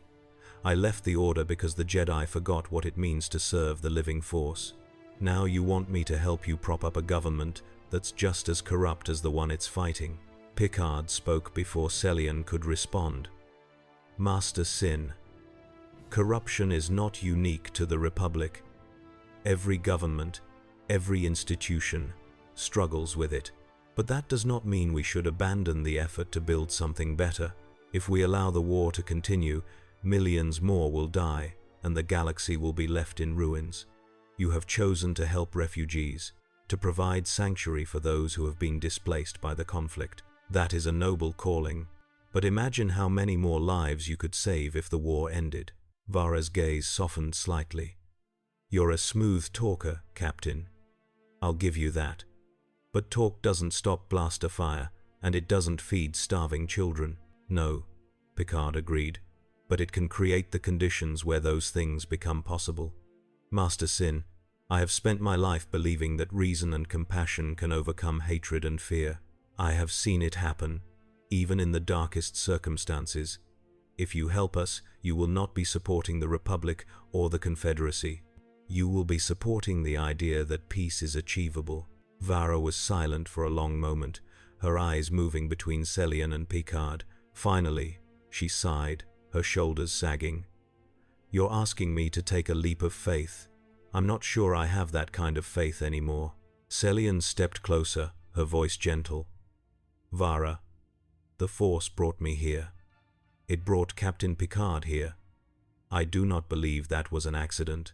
You have always trusted the Force, even when you disagreed with the Council. Trust it now. Vara closed her eyes, and Celian felt her reach into the Force, feeling the currents of destiny that swirled around them. The moment stretched, fragile and uncertain, and then Vara opened her eyes, her expression resolute. All right, she said.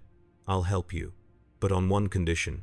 If this goes wrong, if your efforts lead to more suffering, you come back here and help me pick up the pieces. Deal? Celian felt a surge of relief. Deal. Vara gestured toward the settlement. Come, I'll show you what I know. But be warned, the factions I've heard about are dangerous. They're not motivated by ideology or loyalty. They're motivated by survival. If you approach them wrong, they'll sell you out to Dooku without a second thought. Picard nodded. Then we will need to be very careful. Vara's smile was grim. Captain, careful doesn't cut it out here. You need to be ruthless, cunning, and lucky. Let's hope you're all three. They followed her into the settlement, and the Force whispered that the path ahead would test them in ways they could not yet imagine. The information Vara Sin provided was extensive but fragmented, a patchwork of rumors, intercepted transmissions, and first-hand accounts from refugees who had fled separatist-controlled worlds. She led Celian and Picard into a makeshift command center, a cargo container retrofitted with holographic projectors and communications equipment scavenged from derelict ships. The walls were lined with star maps, marked with notations in a dozen different languages, each one representing a world, a faction, or a potential ally. Vara gestured to the central display, where a holographic map of the Outer Rim rotated slowly. There are 3 factions within the Confederacy that I've been tracking. The first is a coalition of corporate interests based in the Anoate sector. They joined the Separatists because Dooku promised them freedom from Republic taxation and regulation. But lately, they've been complaining that the war is bad for business. Too many destroyed trade routes, too many lost profits. If you can offer them stability and market access, they might be willing to negotiate. Picard studied the map, his mind clearly analyzing the possibilities. A pragmatic approach. What about the second faction? Vara tapped the display, and a new region highlighted. The second is a group of agricultural worlds in the Gordian Reach. They seceded because the Republic confiscated their grain shipments to feed the clone armies. They're not interested in ideology or politics. They just want to be left alone to farm.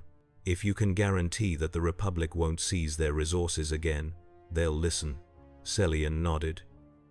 And the third? Vara's expression darkened. The third is more complicated. It's a coalition of military officers who served under Dooku but have grown disillusioned with his leadership. They believe the war is being prolonged unnecessarily, that Dooku is sacrificing separatist lives to serve some hidden agenda.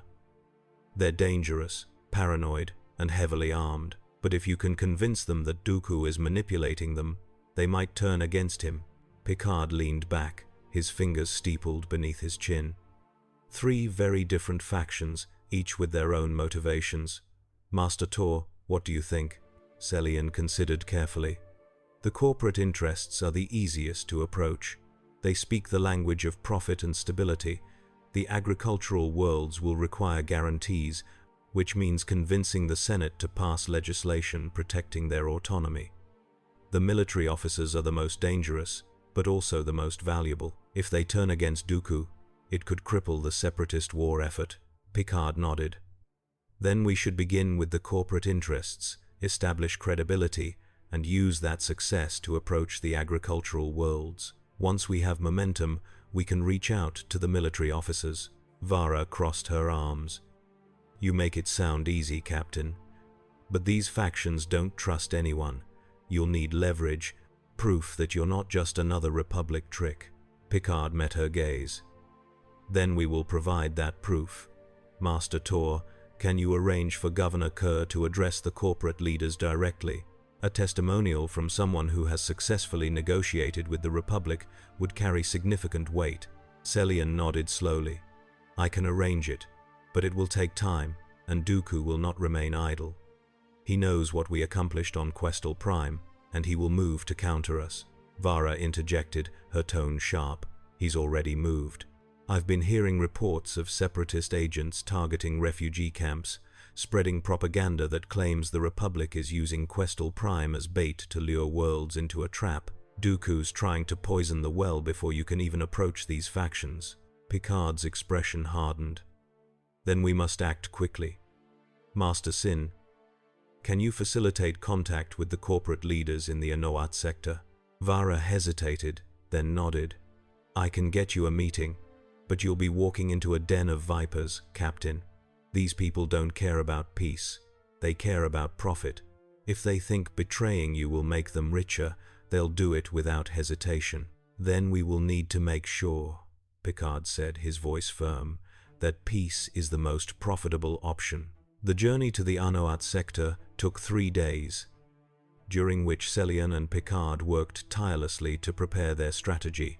Governor Kerr agreed to record a holographic address explaining the terms of Questal Prime's reintegration and emphasizing the benefits her world had already seen. Reduced military presence, restored trade routes, and a Senate commitment to address taxation reform.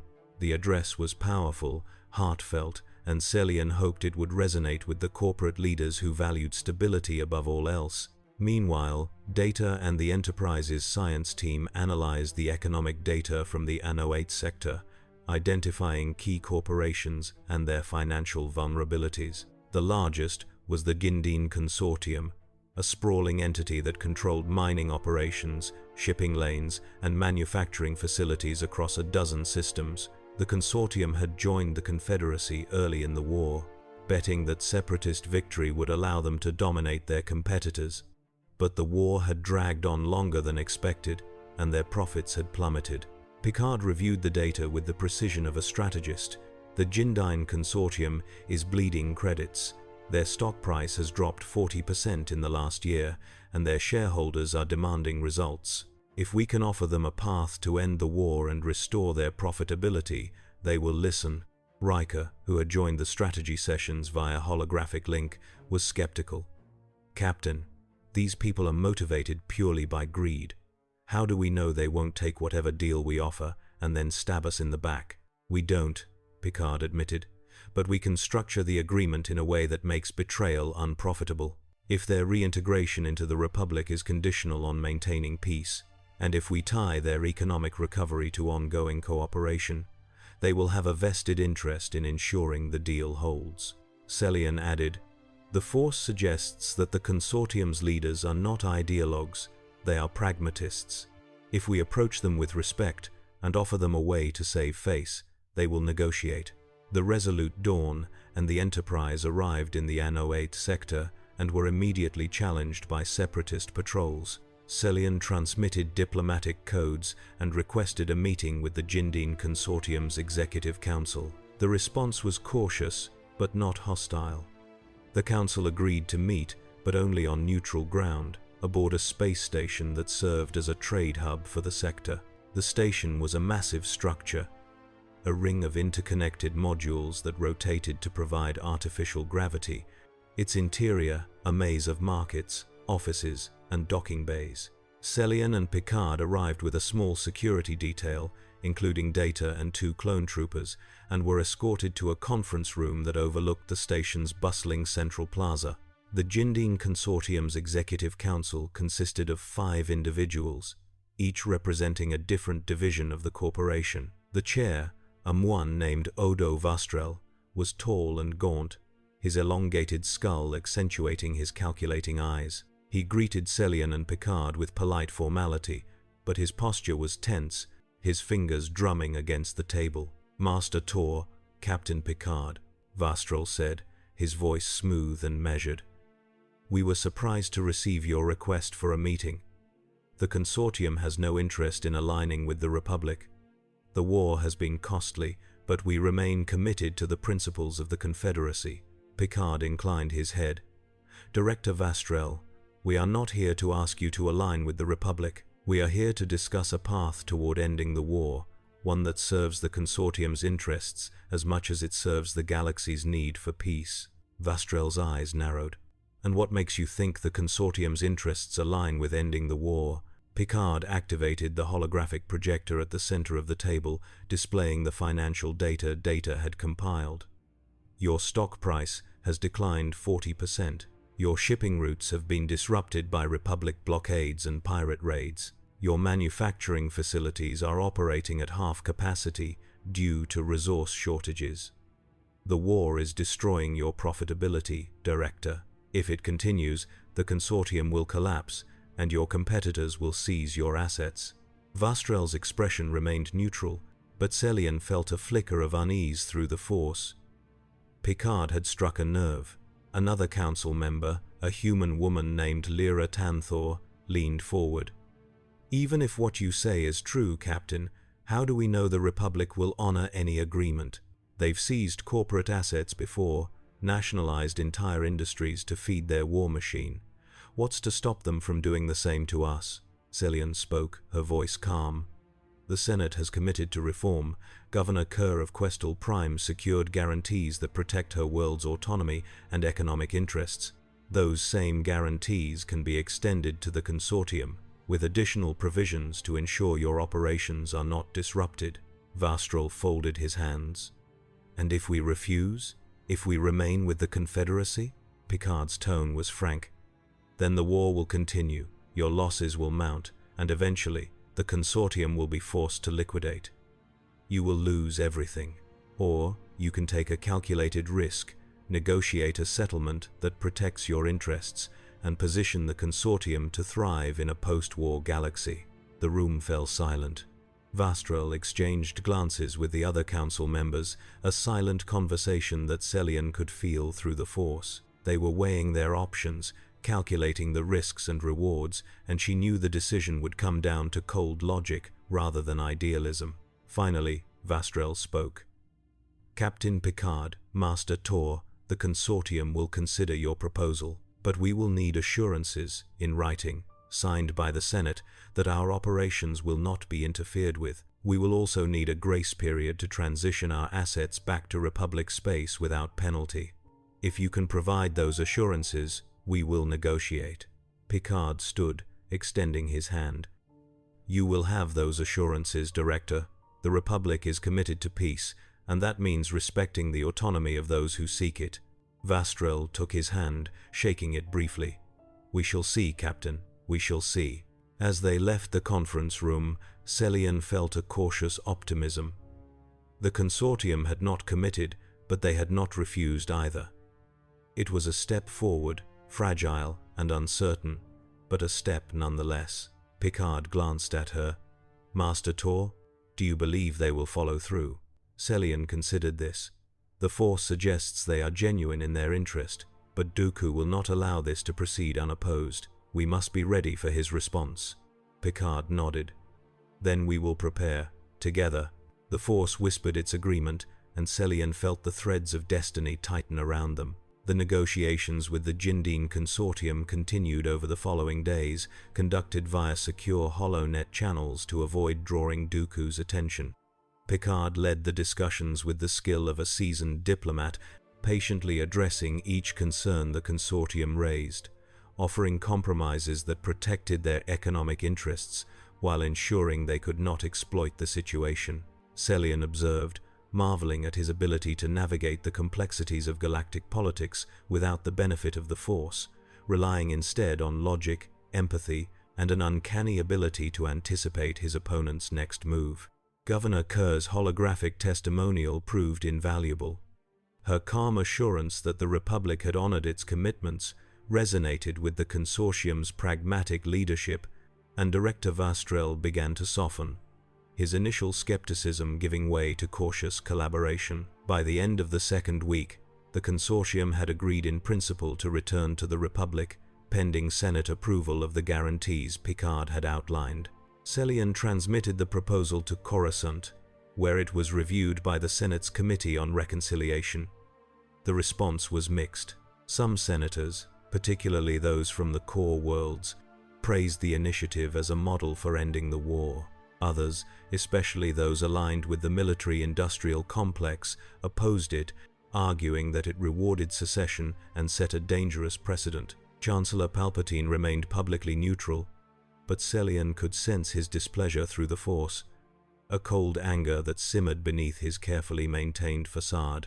The Senate eventually approved the guarantees by a narrow margin, and Selian transmitted the signed documents to the Consortium. Director Vastrel reviewed them carefully, consulted with his council, and finally agreed to the terms. The Jindine Consortium would withdraw from the Confederacy and reintegrate into the Republic, effective immediately. The announcement sent shockwaves through the galaxy. Holonews networks broadcast footage of Consortium facilities lowering separatist flags and raising Republic banners, of trade routes reopening, of workers celebrating the end of uncertainty. The victory was symbolic as much as strategic, proof that peace was achievable, that the war did not have to end in total annihilation. But the celebration was short-lived. On the third day after the Consortium's announcement, Selian felt a disturbance in the Force, a surge of darkness that rippled across the galaxy like a scream. She was meditating in her quarters aboard the Resolute Dawn when it hit, a vision so vivid and terrible that it left her gasping. She saw Katara, the barren world where Vara Sin had established her refugee network. She saw separatist cruisers descending through the atmosphere, their turbo-lasers raining fire on the settlements below. She saw Vara standing in the midst of the destruction, her lightsaber ignited, her face defiant even as the world burned around her. And she saw Dooku standing on the bridge of his flagship, watching the carnage with cold satisfaction. Selian's eyes snapped open, and she reached for her comlink. "Commander Kellis, set a course for Katara, maximum speed. We have to get there now." Kellis's voice was confused. "Master, we're in the middle of coordinating with the Consortium. What's happening?" "Dooku is attacking Vara Sin's settlement," Selian said, her voice tight. "He's retaliating for what we accomplished. Move, Commander. Every second counts." The Resolute Dawn lurched into hyperspace, the stars stretching into lines of light. Selian stood on the bridge, her hands gripping the railing, her mind reaching out through the Force, trying to sense whether Vara was still alive. The connection was faint, flickering like a candle in a storm, but it was there. She was alive. For now, Picard appeared beside her, his expression grim. "Master Tor, the Enterprise is matching your course. What can we do to help?" Selian turned to him, her eyes blazing. "We save her, Captain, and we make Dooku pay for this." The Resolute Dawn and the Enterprise dropped out of hyperspace above Katara to find the world engulfed in flames. Separatist cruisers orbited the planet, their turbo lasers systematically destroying the settlements on the surface, reducing them to rubble and ash. The defense satellites Vara had cobbled together were offline, their power cores overloaded by separatist ion cannons. The refugee population was scattered, fleeing into the barren wastelands, pursued by droid gunships that cut them down without mercy. Celian felt the deaths like knives in her chest, each one a point of light extinguished from the Force. Her hands clenched into fists, and she had to force herself to remain calm, to center herself in the light side, even as rage threatened to consume her. Picard's voice was steady. "Master Tor, we need a plan. If we engage those cruisers directly, we'll be outnumbered." Celian closed her eyes, reaching into the Force, feeling the flow of battle, the positions of the enemy ships, the desperation of the refugees below. A plan formed in her mind, risky but possible. "Captain," she said, her voice firm, "the Enterprise's shields are stronger than ours. Can you draw the cruiser's fire while the Resolute Dawn moves in to evacuate the refugees?" Picard did not hesitate. "Affirmative." "Mr. Data, adjust our heading. All power to forward shields. Prepare to engage." The Enterprise surged forward, its phaser arrays opening fire with devastating precision. The Separatist cruisers turned to meet the new threat, their turbo lasers hammering against the Federation ship's shields. The Enterprise took the hits, its shields flaring but holding, and it continued its advance, drawing the enemy's attention away from the planet. Celian turned to Commander Kellis. "Take us down, Commander. Fastest descent possible. We'll land near Vara's last known position and evacuate as many as we can." The Resolute Dawn plunged into the atmosphere, its shields glowing white-hot as it punched through the ionosphere. The surface rushed up to meet them, a landscape of smoke and fire, and the ship's sensors screamed warnings as droid gunships locked onto them. Clone gunners returned fire, their turbolasers tearing through the gunships with brutal efficiency, clearing a path for the cruiser's descent. They landed in the ruins of Vara's settlement, the cargo ramps extending before the ship had fully settled. Celian was the first off, her lightsaber ignited, her senses reaching out to find Vara. She felt her nearby, surrounded by a small group of refugees, holding off a squad of battle droids with nothing but her lightsaber and the Force. Celian sprinted toward the firefight, her blade deflecting blaster bolts with instinctive precision. She reached Vara's position and cut through the droids in seconds, their mechanical bodies collapsing into sparking heaps. Vara stood in the center of the carnage, her robes torn and scorched, her face streaked with soot, but her eyes were fierce. "Celian," Vara said, her voice hoarse. "I told you this would go wrong." Celian grabbed her arm. "We can argue later. Right now, we need to get these people off-world." Vara nodded, and together they began herding the refugees toward the Resolute Dawn. The clone troopers formed a defensive perimeter, their blasters cutting down droid reinforcements as they approached. The air was thick with smoke and the smell of burning metal, and overhead, the Enterprise continued its desperate holding action, buying them precious minutes. Celian felt the Force scream a warning, and she turned to see a Separatist dropship descending toward the settlement, its cargo bay open, releasing a wave of super battle droids. These were not the standard models, but advanced units, heavily armored and equipped with wrist-mounted rocket launchers. They opened fire immediately, their rockets streaking toward the refugees. Celian threw up her hand, channeling the Force, and the rockets detonated mid-air, their explosions absorbed by an invisible barrier. The effort left her gasping, her strength draining, but she held the line. Vara moved beside her, her own lightsaber a blur as she deflected blaster fire. And together, they stood between the refugees and the droids. The clone troopers advanced, their heavy repeaters tearing into the super battle droids, but the enemy was relentless. For every droid destroyed, 2 more seemed to take its place. Celian knew they could not hold this position much longer. And then, through the smoke, she saw a figure descending from the Separatist dropship, his curved lightsaber igniting with a crimson glow. Count Dooku had come to finish what he started.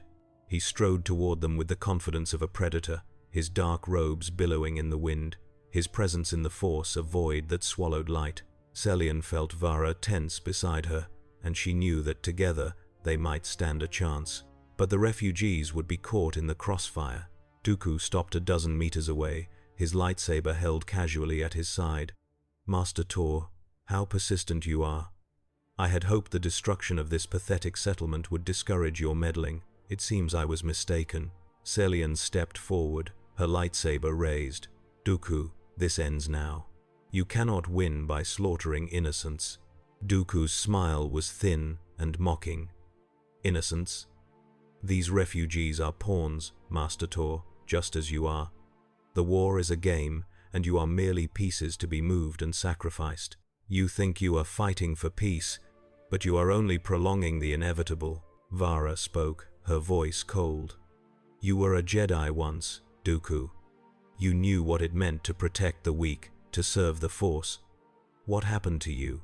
Dooku's expression darkened. "The Jedi happened to me, Master Sin. They are blind, arrogant, and complicit in the Republic's decay. I opened my eyes, and I saw the truth. The only way to save the galaxy is to burn it down and rebuild it from the ashes." Celian felt the dark side swirling around Dooku, feeding on his conviction, amplifying his power. She knew she could not defeat him alone, but she did not need to. She only needed to buy time. She lunged forward, her lightsaber arcing toward Dooku's neck, and he parried effortlessly, his blade moving with the precision of a master duelist. Vara joined the attack, her strikes coordinated with Celian's, and for a moment the three lightsabers danced in a deadly ballet, blue and green against crimson, light against dark. But Dooku was too strong.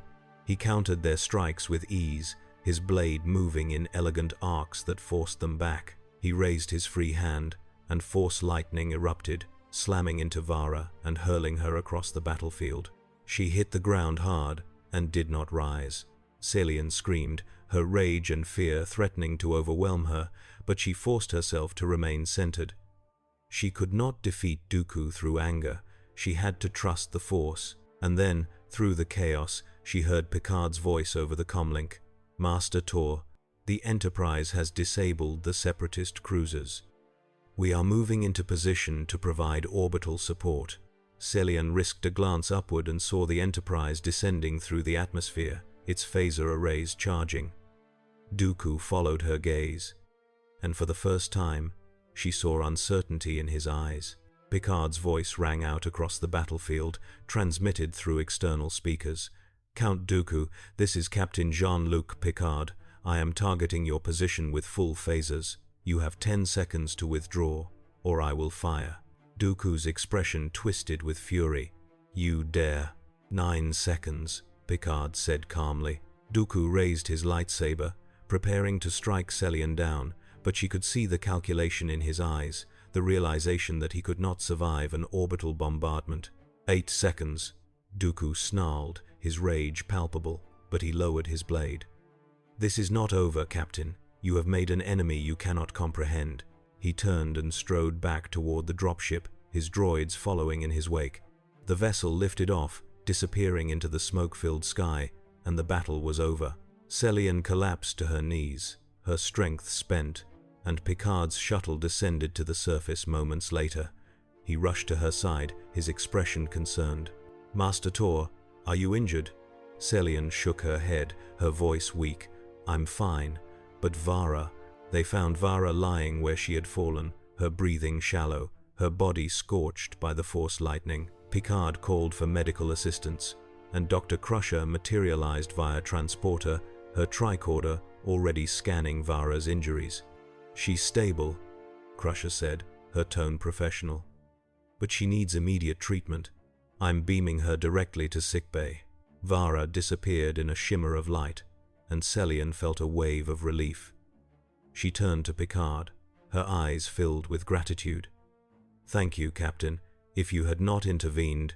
"We're in this together, Master Tor," Picard said firmly, "and we will see it through to the end." Celian nodded, and the Force whispered that the war had entered a new phase, one where the lines between ally and enemy would blur, and where the choices they made would shape the galaxy for generations to come. The refugees from Katara were evacuated to the Resolute Dawn and the Enterprise, their numbers far fewer than Celian had hoped. Nearly 1,000 had died in the attack, their lives snuffed out by Dooku's cruelty, and the survivors were traumatized, hollow-eyed and silent. Vara Sin remained in the Enterprise's sickbay, her injuries severe but not fatal, and Celian spent hours by her side, meditating in the Force, offering what healing she could. Dr. Crusher worked tirelessly, using a combination of Federation medical technology and techniques adapted from Republic Bacta protocols to stabilize Vara's condition. The burns from the Force lightning were unlike anything Crusher had treated before, a form of energy damage that seemed to linger in the tissue, resisting conventional healing. But Crusher was nothing if not resourceful, and by the end of the second day, Vara's condition had improved enough for her to regain consciousness.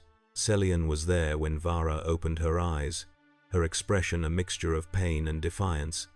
"Celian, did we save them?" Celian took her hand gently. "Some of them, not all. I'm sorry, Vara." Vara closed her eyes, tears streaming down her face. "I should have known. I should have seen it coming. But I thought we were safe out here, beyond the reach of the war." "No one is beyond the reach of this war," Celian said quietly. "That's why we have to end it. Not just stop fighting, but address the reasons it started in the first place. Dooku and the Sith feed on conflict, on suffering. The only way to defeat them is to deny them that sustenance." Vara looked at her, her eyes searching. "You really believe that, don't you? That peace is possible?" "I have to," Celian said. "Because the alternative is a galaxy consumed by darkness." Vara was silent for a long moment, then nodded. "All right, I'll help you. Not because I believe the Republic deserves it, but because those refugees deserve a chance at a life without fear. If you can give them that, I'll stand with you." Celian felt a surge of gratitude and squeezed Vara's hand. "Thank you, Vara. We need all the help we can get." Picard entered the sickbay, his expression grave. "Master Tor, I apologize for the interruption, but we have received a transmission from Coruscant. The Senate wishes to speak with you immediately." Celian frowned. "About what?" They did not say, but the tone was urgent. Celian released Vara's hand and stood. "I'll take the call in the communications room. Vara, rest. We'll speak more when you're stronger." Vara nodded, and Celian followed Picard out of the sickbay. The corridors of the Enterprise were quiet, the crew moving with the efficiency of professionals who had adapted to the reality of being stranded in an unfamiliar galaxy. Celian had come to respect these people, their discipline, and their commitment to their captain's vision. They were not Jedi, but they understood the importance of standing for something greater than themselves. The communications room was small, dominated by a holographic emitter that flickered to life as Celian entered. The image that formed was not of the Senate, but of Chancellor Palpatine himself, his expression somber and his posture radiating authority. "Master Tor," Palpatine said, his voice smooth and measured. "I trust you are well after your recent ordeal on Katara." Celian bowed respectfully. "I am, Chancellor, though many were not as fortunate." Palpatine's expression darkened. "Yes, the loss of life is tragic. Count Dooku's actions grow more barbaric with each passing day. It is clear that the Separatists have abandoned any pretense of morality." Celian felt a flicker of unease through the Force, a sense that Palpatine's words were not entirely genuine, but she pushed the feeling aside. "Chancellor, what can I do for you?" Palpatine leaned forward slightly, his gaze intense. "Master Tor, your efforts to negotiate with Separatist factions have not gone unnoticed. The Senate is divided on the matter, but I believe your approach has merit. However, I am concerned that your actions may be putting you and your allies at risk. Captain Picard, in particular, is an unknown element, and his presence in our galaxy could have unforeseen consequences." Celian stiffened. "Captain Picard has been instrumental in our success, Chancellor. Without his assistance, Governor Kerr and the Jindine Consortium would never have agreed to negotiate. I do not doubt his effectiveness," Palpatine said. "But effectiveness is not the same as loyalty. We know very little about this captain, his intentions, or his civilization. How can we be certain that he is not pursuing his own agenda, one that may not align with the Republic's interests?" Picard, who had been standing silently beside Celian, spoke for the first time.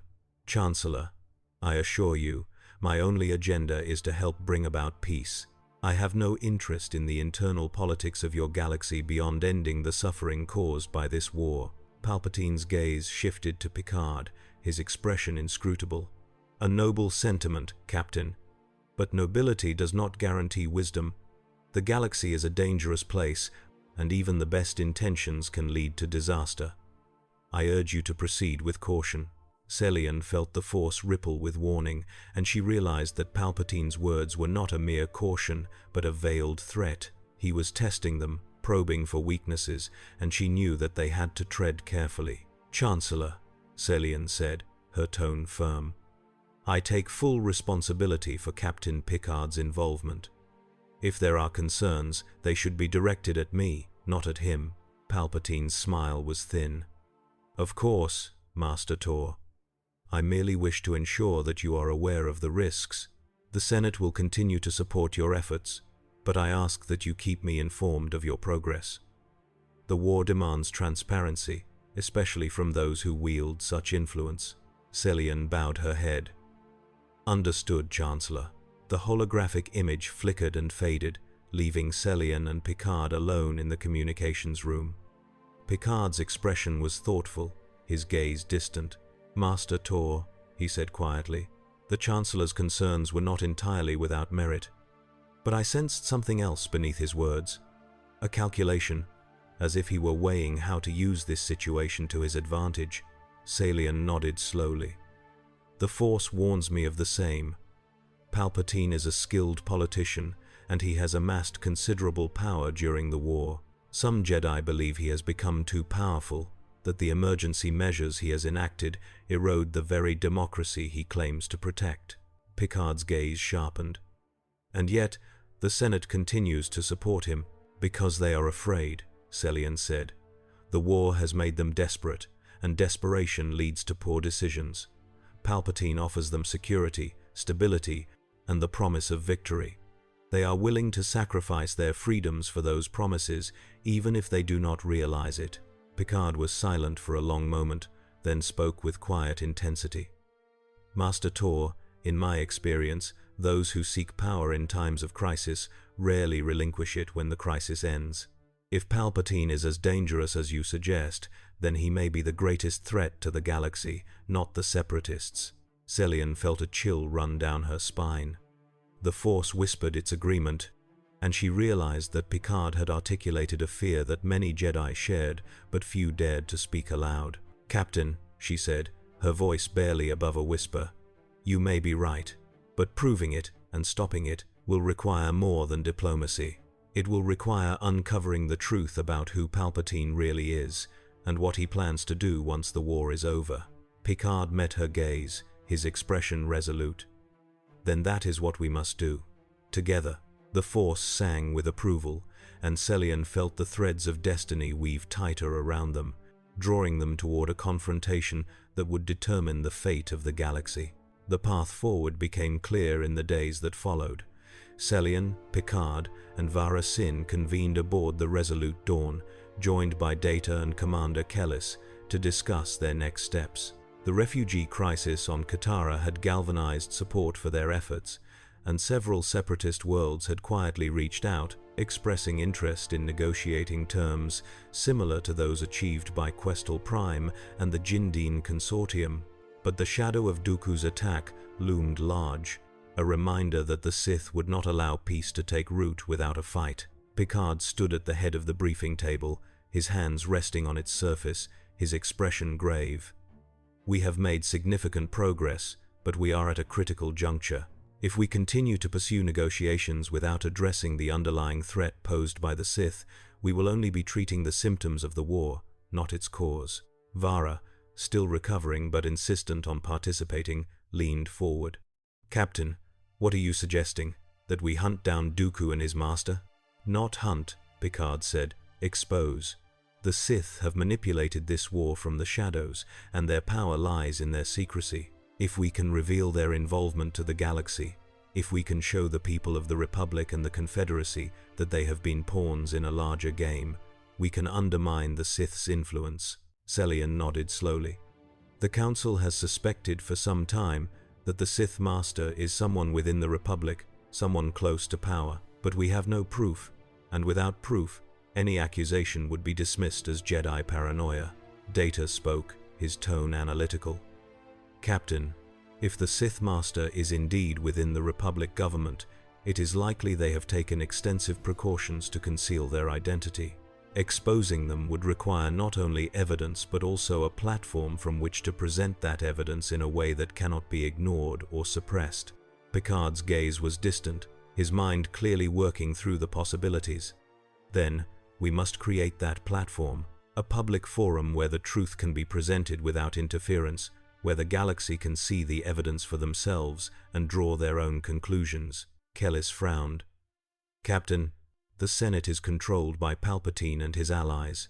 Any attempt to present evidence there would be blocked or discredited.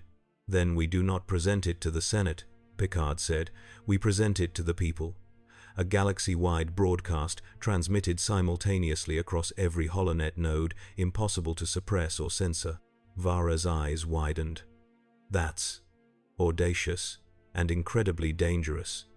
If Palpatine is the Sith Master, as some suspect, he will move to silence you before you can speak. Then we must move quickly, Picard said, and we must gather irrefutable evidence before we act. Master Tor, do you know where we might find such evidence? Celian closed her eyes, reaching into the Force, feeling the currents of possibility. Images flickered through her mind, a hidden chamber beneath the Senate building, a datapad containing encrypted communications, a Sith holocron glowing with dark energy. The Force was guiding her, showing her the path, but it was shrouded in danger. There is a place, she said slowly, beneath the Senate building, in the sublevels that were sealed off centuries ago. The Jedi archives contain references to ancient chambers used by the Sith during their last known presence on Coruscant. If Palpatine is the Sith Master, he may have established a hidden sanctum there, a place where he conducts his dark rituals and stores his secrets. Picard's expression was thoughtful. Then we must infiltrate that sanctum and retrieve the evidence. Master Tor, can you lead us there? Celian felt a surge of fear, not for herself, but for the magnitude of what they were attempting. If they were wrong, if Palpatine was not the Sith Master, their actions would be seen as treason, and the Jedi Order would be discredited.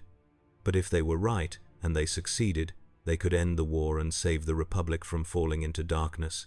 She opened her eyes and met Picard's gaze. Yes, I can lead you there, but we will need a small team, one that can move unseen through the Senate building without drawing attention. Data spoke. Captain, I am capable of bypassing Republic security systems and remaining undetected. I volunteer to accompany Master Tor. Vara raised her hand weakly. I'm not at full strength, but I can still use the Force to cloak our presence. I'm in. Picard nodded. Then it is settled. We will infiltrate the Senate building, retrieve the evidence, and broadcast it to the galaxy. But we must be prepared for the consequences. If we succeed, we will have made an enemy of the most powerful man in the galaxy. And if we fail, we won't fail, Celian said, her voice firm. The Force is with us. The journey to Coruscant took 2 days, during which the team prepared meticulously. Data studied the layout of the Senate building, identifying access points and security protocols, while Celian and Vara meditated, centering themselves in the Force, preparing for the confrontation that awaited them. Picard reviewed the plan repeatedly, refining every detail, ensuring that they had contingencies for every possible scenario. The Resolute Dawn and the Enterprise remained in the Outer Rim, far from Coruscant, to avoid drawing suspicion. Celian, Picard, Data, and Vara traveled to the capital in a civilian transport, their identities concealed beneath hooded cloaks and false credentials. The city planet of Coruscant was a sprawl of towering skyscrapers and endless traffic lanes, its surface hidden beneath layers of metal and transparent steel. The Senate building rose above it all, a massive dome that symbolized the Republic's power and unity, though Celian could feel the darkness that festered within. They landed in a public hangar and made their way through the crowded streets, blending into the throngs of beings that moved through the city. The Force was chaotic here. a cacophony of emotions and intentions that made it difficult to sense any specific threat. Celian kept her awareness centered, her hand resting lightly on her lightsaber, hidden beneath her cloak. They reached the Senate building as the twin suns set, casting long shadows across the plaza. Security was heavy, clone troopers stationed at every entrance, their helmets scanning the crowds for threats. Data activated a small device he had constructed, emitting a low-frequency signal that disrupted surveillance sensors, creating a blind spot around the team as they approached a maintenance entrance.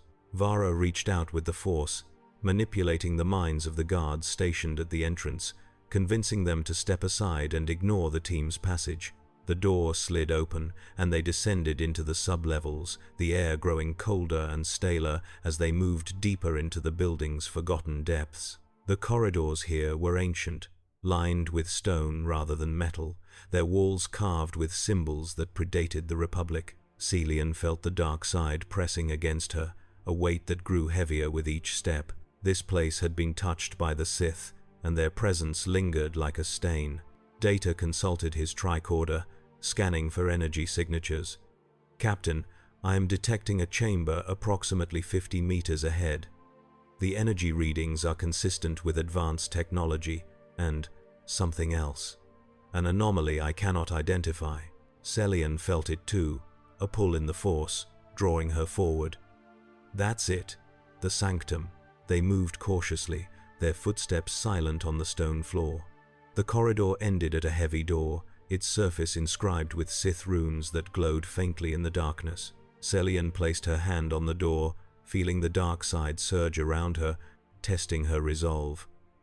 She centered herself in the light, and the door hissed open, revealing the chamber beyond. The sanctum was circular, its walls lined with shelves containing Sith holocrons, ancient texts, and artifacts of terrible power. In the center of the room stood a pedestal, and on it rested a datapad, its screen glowing with encrypted data. The Force screamed a warning, and Celian knew they had found what they were looking for. Picard moved to the pedestal, his expression grim. "Mr. Data, can you decrypt this?" Data approached, his fingers moving over the datapad's interface. "Captain, the encryption is highly sophisticated, but I believe I can bypass it. It will take several minutes." "Do it," Picard said. As Data worked, Celian felt the dark side coalesce around them, a presence that had been dormant awakening in response to their intrusion. She turned, her lightsaber igniting, and saw a figure materialize from the shadows at the edge of the chamber. Chancellor Palpatine stepped into the light, his expression serene, his hands folded within his sleeves. But his eyes were no longer those of a politician. They burned with a yellow fire, the mark of the dark side, and Celian felt the full weight of his power press against her like a physical force. "Master Tor," Palpatine said, his voice smooth and mocking. "I had hoped it would not come to this, but you have proven more persistent than I anticipated."